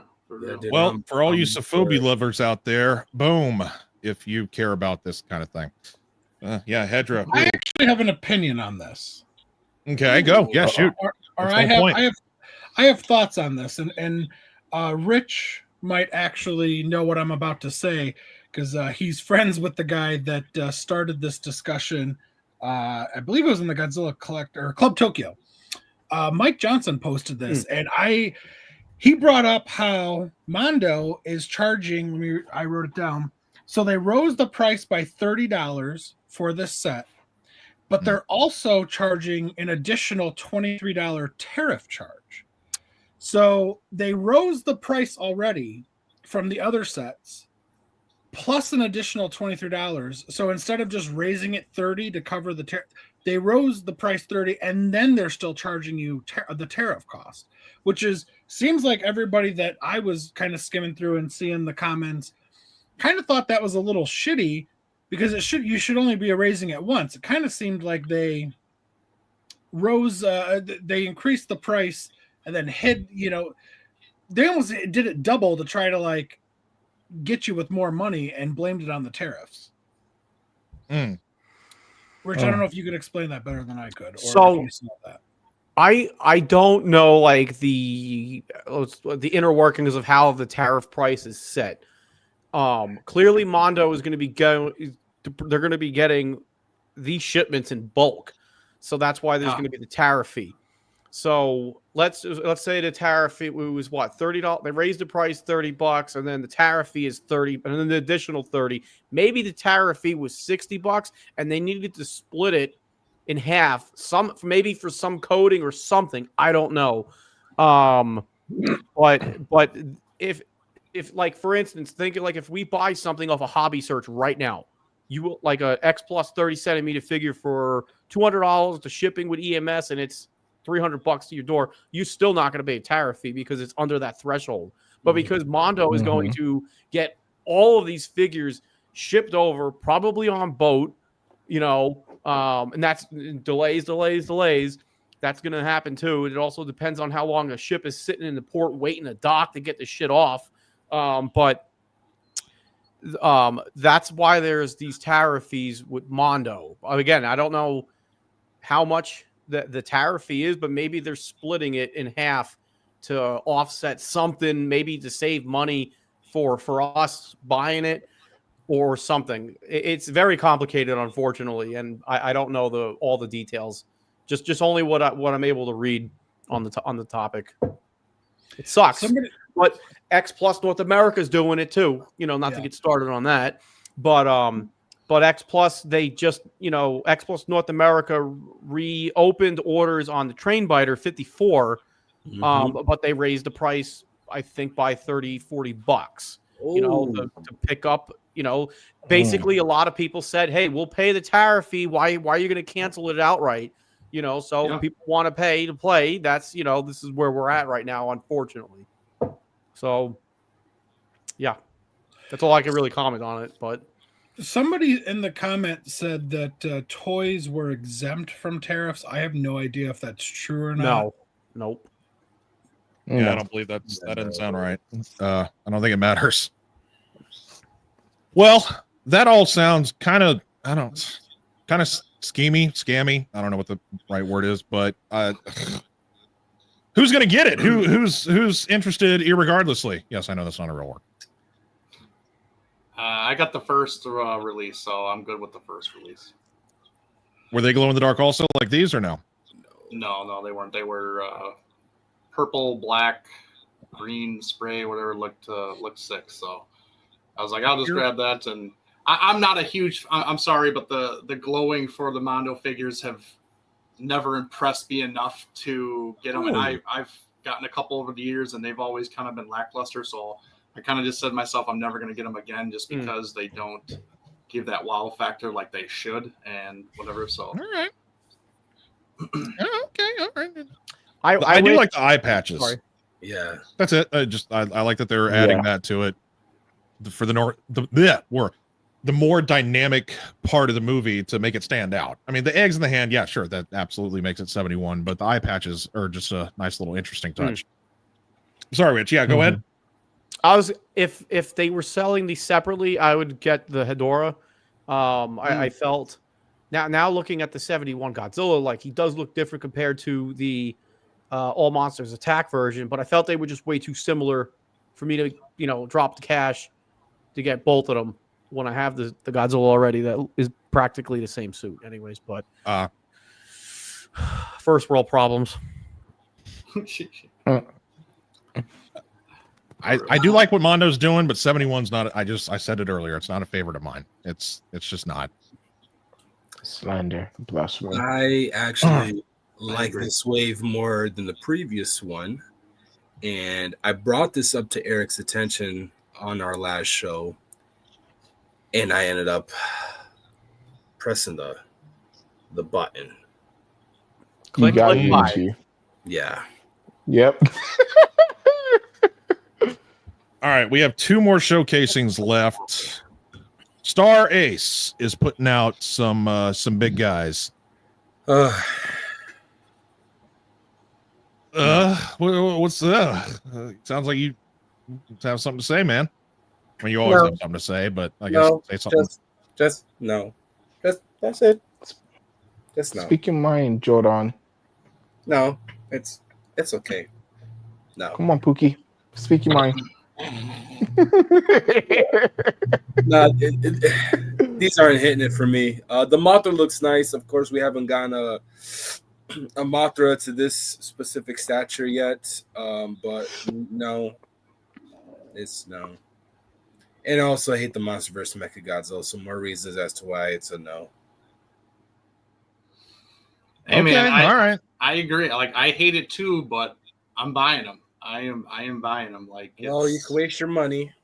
No, I ain't wasting. Eric, question. So you have a couple. You have the Star Ace Kong, right? Yeah.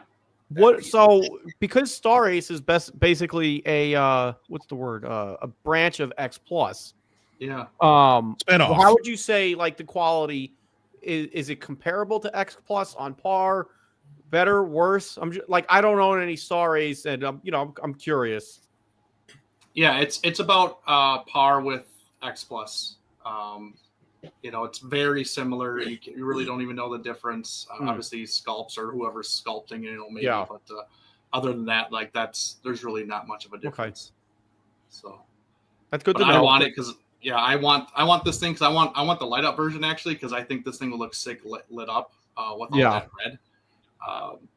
And I just, like I said, I don't like this Mechagodzilla. We could have had a way better design for Mechagodzilla for the Monsterverse. I get it, but like that's an understatement. I want something of every villain, every monster that has ever shared the screen with the big G in every single way. And I'll also I like this evolved Godzilla. I think this is the better evolved Godzilla that we've gotten so far. I was going to say it looks better than the X Plus did. It does. That's my opinion. I like it better. It's wow. Honestly, I agree. Well, so I know, even though I hate this Mechagodzilla 2, Eric, I hate it with every fiber in my body, but I'm probably gonna get that too. Just have a nice big representation of it. The Godzilla, I need better photos because I know this is a skinny Godzilla, but something that looks off about the size of him for some reason. Yeah. But I don't know, maybe this is because of this particular picture. Maybe better in-hand photos will change my mind, but I'm not going to pre-order. I'm going to wait, try to see some better pictures of it. But I'm definitely going to get Mechagodzilla, unfortunately. Yeah, these pics don't really do it justice, but this is all that we have so far. Mm-mm. I think what's the biggest thing is that because Godzilla looks so big compared to Mecha, but we got to realize that evolved is the peak of this form of Godzilla. He did increase in strength. He did increase in size. So I think they're really trying to get the sizing correct out of these MonsterVerse kaiju, honestly. If we get a 2021 Godzilla to go along with Mecha, I guarantee he's going to be smaller than this evolved. I just think they're trying to stay true with sizing wise, more so than anything. And it does look off because Mecha was pretty big compared to Godzilla then, but I mean, Evolve even went bigger. So because he's also he's hunched over, so I mean, he's crouching a little bit. Well, right on. Let's go ahead and skim through the last reveals. Well, Haya is coming after fucking SH Monster Arts. SH is going to be extinct soon, man, because Haya is coming. They're coming with a vengeance. I mean, we got Behemoth. We got the Warbat. Tiamat. We're getting a big, awesome Tiamat. And I mean, come on. We got oh my god, a better looking articulated Scar King. Scar King. Yep. Yeah, and the Skyla next to him as well. So come on. Where's Methuselah? Oh wait, yeah. Somebody ruined that. Why, Rich? Whatever do you mean? I actually don't know, so I'm just gonna leave it be. That was awesome. Wait! Oh god! Another burning Godzilla! Yeah, I was gonna say another burning Godzilla. Should have taken shots every time we see a burning. Oh man! And then finally, we got against Mechagodzilla and the Godzilla 2000. Well, wait, is that Megaguirus 2000? Is it different? Is it it's not the same? Because we already got 2000, right? Ooh. That might be right. Megaguirus 2000. It might. It looks like it's like maybe it'll be painted a little differently. It's got that closed mouth. I don't know. Just there's no tag in front of it. And actually, that is the last slide. So yeah, what y'all think? We got several from Haya. Where's Monster X? Yeah, that's right. Monster X. Oh, son of a bitch! Y'all did send me that. God damn it! You're right. There is a Monster X out there. Wah, wah, wah, wah. There was so many for me to keep up with. Oh my god! I do have it on my computer. Okay. I mean, this. Wow. Yes, wow. But I mean, this is massively impressive. They're finally, SH Monster Arts can't compete with all this. The sculpts are great. The price points. Look at all the different hands and heads for the Scar King. Now Skyla, they just need to start releasing them. Yeah. Mm-hmm. Right. They got to start getting them to people's doors here. I mean, they keep showing all this stuff, but man, they got to start getting these orders going and like I have the 91 on pre-order with Vampire Robots, and he hasn't got his order in yet because of the freaking tariffs. Like apparently they're sitting on a boat and they just can't get taken off, for because it's a bulk order, I'd imagine. But that will be my first Taya, the 91, and I'm really looking forward to it because I don't own any. So when I'm seeing them at G-Fest, seeing and other people collecting them, I'm like, they look really damn good. Yeah. So Yeah, excited for it. And you know what's scary about Hire also? We do not have a Showa figure yet from them. Do you know what's going to happen when Showa stuff starts coming out? Mm. Small That seems to be a reoccurring thing with like Wrath of the Fresh. super articulated figures always seem to be very focused on Millennium, Heisei, and Monster Arts. Like SH or Monsterverse, not Monster Arts. SH Monster Arts does the same thing. They do Heisei, Millennium, and I mean we have a few Showa, but they're not doing as much as they could. I think they will. I can't remember who I was talking to, but I was talking to somebody. Joe, you might know what I'm going to be saying here. I think you were with me, but we were talking to somebody recently, and they said that Toho holds Showa like super close to the chest, and they don't let just anybody have the rights for Showa, so it's a completely different licensing. So it's probably why we see a lot of Millennium, a lot of Monsterverse type stuff, even Heisei, but like the Showa stuff is very coveted by Toho, so it's a completely different thing. I think that they have to get into, and they're not just going to give it to anybody. Or who Bandai might have like exclusive rights to Showa. Or something of that nature, where it's in that contract where they get first dibs, they get whatever, True. Something like that. True. Yeah. Okay. Well, that is all that I have in terms of slides for us for today. We are at the 2-hour mark, so I had a couple questions, but I just want to put one out there. But before we do, we had a giveaway, correct? Who has that? I do. Okay, we'll go ahead and showcase that, and one of y'all that knows the site for doing the raffle thing. Actually, right. We do have a giveaway. For seconds.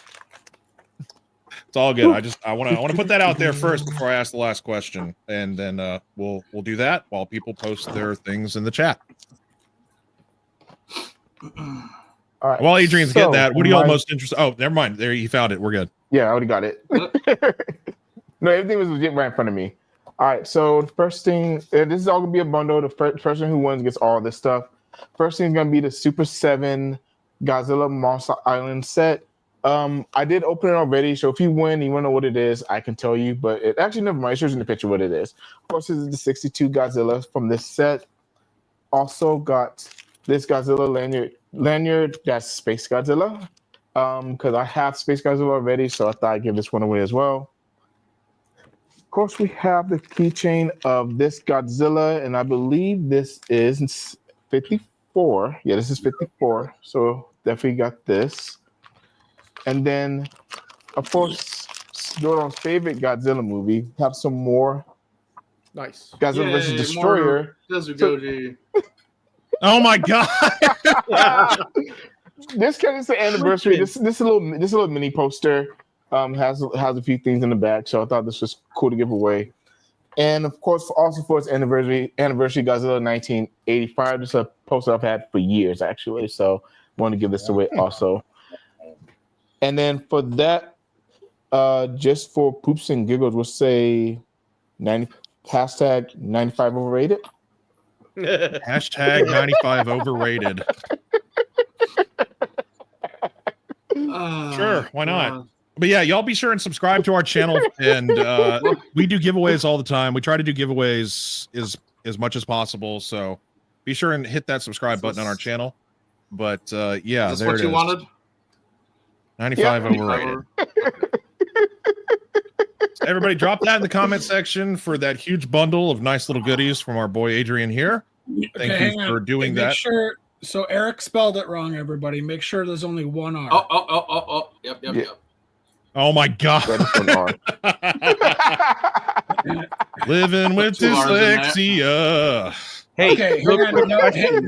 now Eric Oh, is he changing fixed it. So He for fixed all it. of you Now that he put fixed one, it. Samson, shut up. For Will everybody the that people- put 1 R in the chat, now go back Put and 2 put Rs. 2 R's. Yes. Yeah. We're rooting Yes, for with Power. our spelling too. Okay, good. So Not just our Robert, Yeah. Michael, Charles, Charles. tell me, respell it. It's 2 R's. You guys still have it Yes, with 2 this one. R's. Yeah. 2 R's and overrated. Robert, Everybody do spell it 2 with R's. Yep, good. Okay. Yep. Overrated 2 R's, people. Robert D, you did 1 R, so put it back in there with hashtag 95.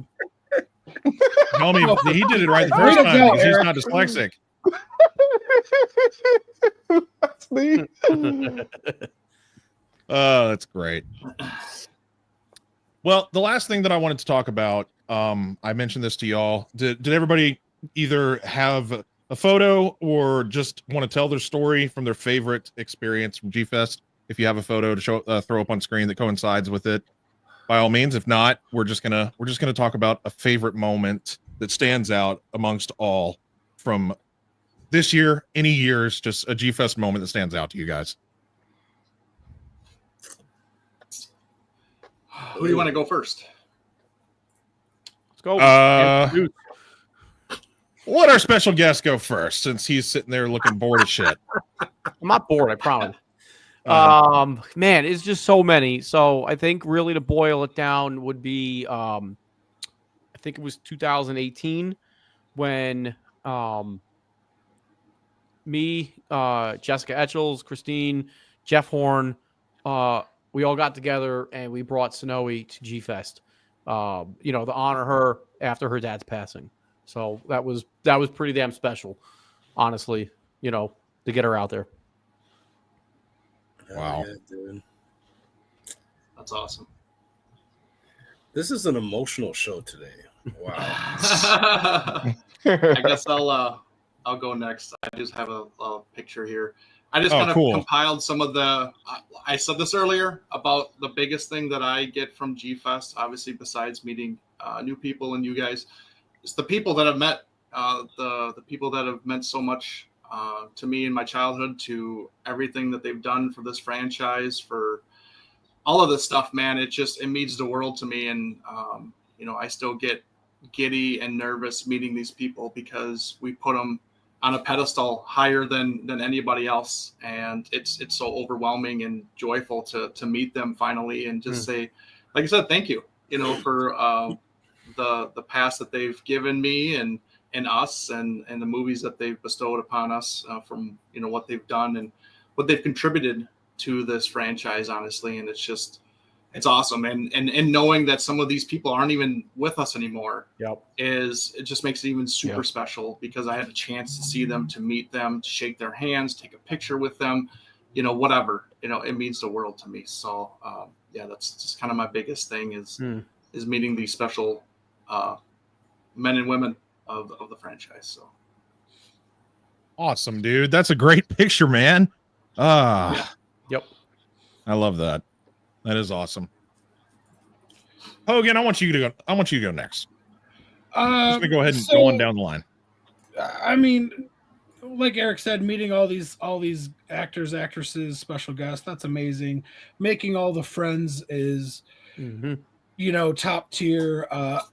Even people that I maybe had preconceived notions about, that I actually, in hindsight years later, was like, wow, like they're a really cool person. I'm glad that I actually got to meet them and experience the real person, and not just listen to the haters or whatever. And just like, I'll be honest, Samson and Rich, like when I was younger, like I heard some negative things.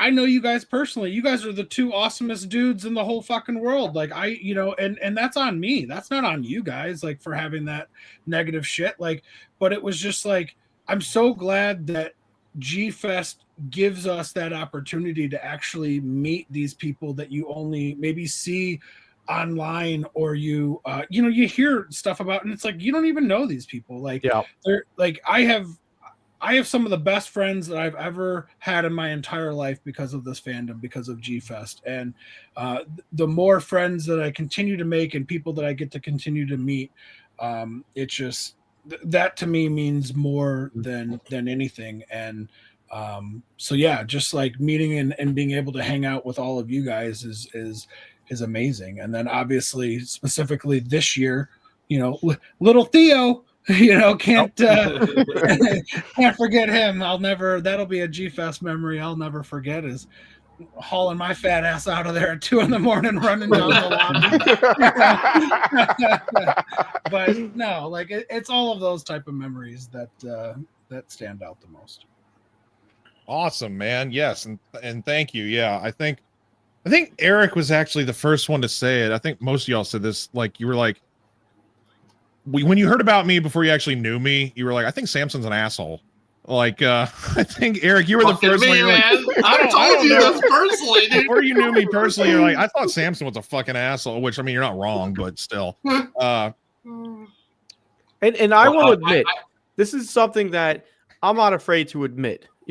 I know there was a period of time, probably between like 2015, 16, 17 or so, I may have came off like an egotistical asshole. Like the channel got big, I'm selling shirts and shit. People are wearing my face around the world. And so I know I came off even in the comment section on my videos, or be it on lives, or even on the Facebook groups. I know I came off like an asshole at some point. I think the important thing to remember, at some point, you got to humble yourself and be grateful, thankful for, the things that we have that come out of this fandom, and the friendships, like everybody said, really what's important here, like fuck fresh vinyl, fuck the shirt, fuck the toys and everything, and all this stuff. It's the people that make it fun. And I think, remembering that for me, especially, was important. So whatever you might have heard, maybe it's true, probably it's true, or exaggerated. I don't know. It's just, I've humbled myself over the years and just trying to remember to have fun with it. Yeah, this is but Sam is an asshole. I know. I really am. That's one thing our friendship is united over, is Samson West is an asshole. We can disagree about everything else. Asshole. We agree on 2 things. He has extra chromosomes and he's an asshole. But we love him. So yes, we do, Sam. You got a heart of gold. I have said that to a great many people. You have a heart of gold, and no one can take that from you. Actually, Sam, that's funny that you are a sweet guy, man. We all love you. We love giving you shit. You know that. Yes, but... I know. Yeah, and I'm gonna. All I'm gonna say, actually, Rich, that you bring that up. It's not my memory. It should be yours. One of my favorite things that I saw online, you posted it, was when you did that thing where people lined up and came and showcased their figures to you. Oh at yeah. G-Fest. Yeah, and they like one by one, and you were engaging and friendly, and it didn't matter. I mean, I saw kids in wheelchairs come up to you, and you were just ecstatic about what they had, and you were so friendly and warm, and then your voice cracked right at the end of the video, and I saved it to my phone, and it always does. When we will be doing, I got to ask that question a lot this year if we were going to do that, but what you bought at G-Fest, and that was a way to showcase everybody else, people that watch the channel and whatnot. But we will be doing that again next G-Fest. Yeah, I thought that was great. I think have you done it twice now? You did, because the one was kind of in the rain. It was kind of sprinkling outside on the patio. I think I've done it like 3 or 4 times. The problem is that it started going on like for an hour and a half, and I can't schedule that because you get a 1 hour panel block, so I was just doing it non-scheduled, and I would do it wherever I could do it. But it started getting very long, which is, I'm not complaining, mainly only for battery power, on my phone and space on my phone. I would need a new phone to do it next year, to do it. Yeah. So anyways, it was fun. Right. Well, anyway, going around the room next, we have Jordan. Yeah. What stood out the most to you? What's a memory or something that stands out?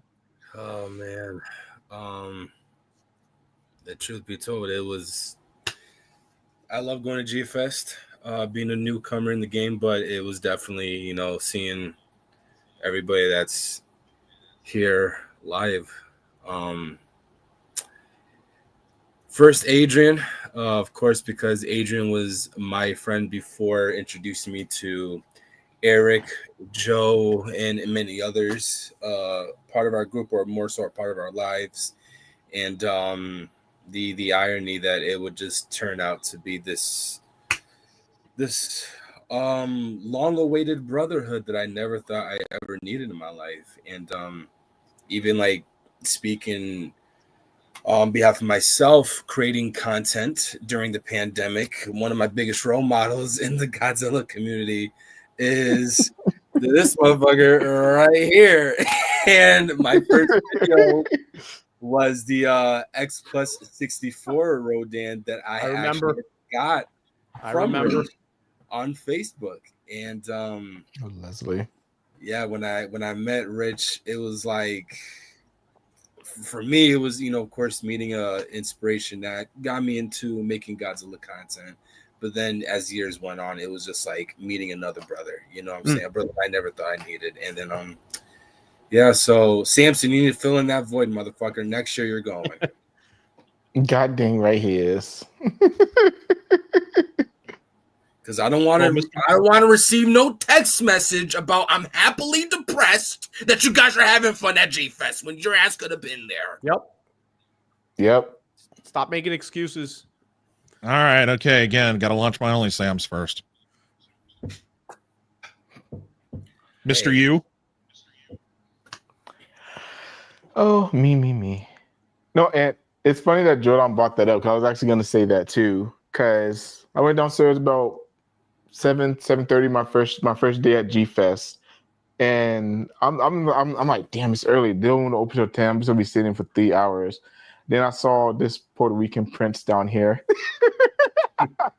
and all he did, and as soon as I saw him, we just hugged like we ain't seen each other in 30 years. Like it was amazing. It was incredible to be able to meet and spend that time with Jordan in person. Same thing with Joe and Eric too. Just nothing but love from that first G Fest, and I absolutely love it. I love you guys. So I'm glad to have all y'all in my lives. And Samson, get your ass to G Fest. Yes. God damn it. I will do everything in my power. I would also like to add, when Adrian introduced me to Eric and Joe, they immediately got off their chairs and stood up to shake my hand. I felt like I was the fucking shit, dude. Joe went in there, rubbed his belly really quick before he shook my hand. He's like, "Hey, how you doing, buddy? My name is Joe." I was like, "That's Joe. Okay, Joe." I thought I was fulfilling a Make-A-Wish. What can I say?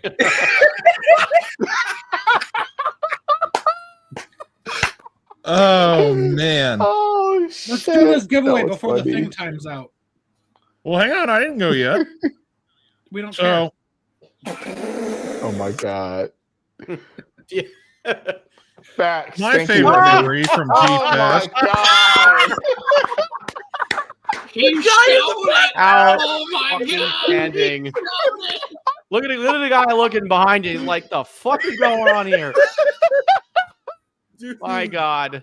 Oh, If I don't make fun of myself, then I'm not doing it. I'm not doing it right. Since everybody keeps talking about it, here it is, everybody. Damn, I got paid. I got paid like 50. I got paid like $50 to go down to the lobby like that and ask for extra towels for my room. So yes, this is the picture that we were talking about floating around that everybody's like, oh, the Samson picture from GFET. There it is. Since everybody else, I'm just going to put it out there for all to see finally. But hey, I got paid to do it.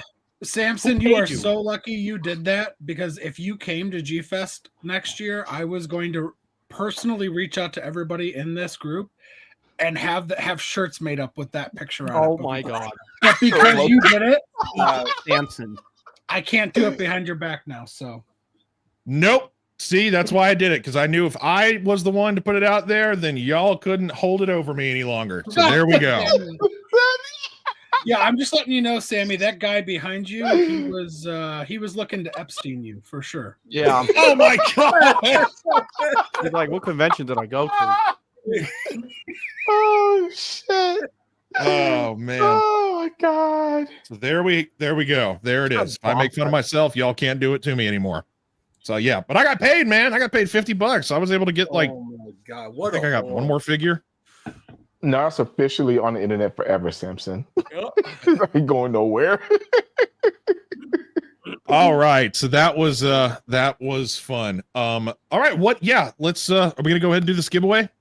Yes. Let's do it. With the what you call it? The last minute, anybody? Overrated, 95 overrated, put it in the comments. How many do we have? Hang on, gotta make this full screen. 12. That's it? Huh. Surprise. Oh well. 12 out of 46 people in here? Huh. Okay. I guess people don't want stuff. Spell it right. All right. All right. You ready? That's it. Let's go. All right. Here we go. Hey!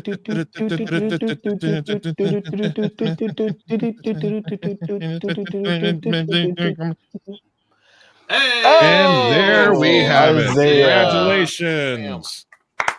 What's going on? You gonna get some stuff. You're going to get some. Isaiah, I feel like he's also another one that tends to win a lot of these giveaways. Yeah, he He does. does. Yeah, he does. Hey, it pays to tune in, doesn't it? If you win a bunch of shit, it pays to tune in. Well, there you have it. Wait, where am I? Congrats. I'm missing. Oh, Eric, we're at the 2.5 hour mark. Do you want me to ask the question, the last one, or No, should that's fine. That's fine. We can. Okay. Yeah, I think we had this was a lot of fun. I had a lot of fun with you guys. We got to discuss and showcase some very interesting releases and just share lots of things. Joe made the show the most right there. Look at him. Look at that. It was good stuff. Do we have anything to announce to line up? Anything lined up coming up? Just our weekly shows every Sunday. Let's Talk Raw. Talking about news, kaiju, wrestling, anime, whatever we want to talk about. We do Towels? That, so. No. But of course, let's let our guest of the hour. Thank you, Rich, for joining us. And yeah, plug away, man. Thank you. Yeah, do all your plugs. Really, I more. I got one video that I gotta just wrap up. Another Bandai video for Godzilla versus Sea Monster. Then I'll be doing the review on this guy right here. But most importantly, and I'm still trying to put the show together. But Fresh Final Live, August 9th, 7 p.m. Saturday, less than 2 weeks away. I think we're going to be doing a discussion on just some Mothra versus Godzilla collectibles. I have to go look at my notes, and I really got to get this show put together because I feel like I'm going to flop it because it's been like 3 years since I've done one. But we'll see. We'll see. So stay tuned. That's all I got. Boom. Thank you. Awesome. Bam. Awesome. Well, thank you guys for making tonight fun. I had a lot of fun, as I stated. Everybody in the comments, be sure and hit all the likes, subscribes, follows, anything that coincides with checking out all our exclusive content. Be sure and hit that link tree to follow any and all of our fun channels, groups, and pages. And I don't feel like I have I don't have the honor of saying this. That's Joe's thing. You I love it. Damn right. It's my thing. Don't give him that. Don't give him that. Don't give him that. I'm Hulk Hogan, damn it. Don't be a hoe. Share our show. Bada boom. I don't think that's coming from Joe. What you know? Awesome. Well, with all that being said, we have had fun for the past 2.5 hours, but I think we rightfully need to exit by saying thank you for watching. We will see you on the next one, and also don't you dare forget to 3, 2, 1, embrace the attitude.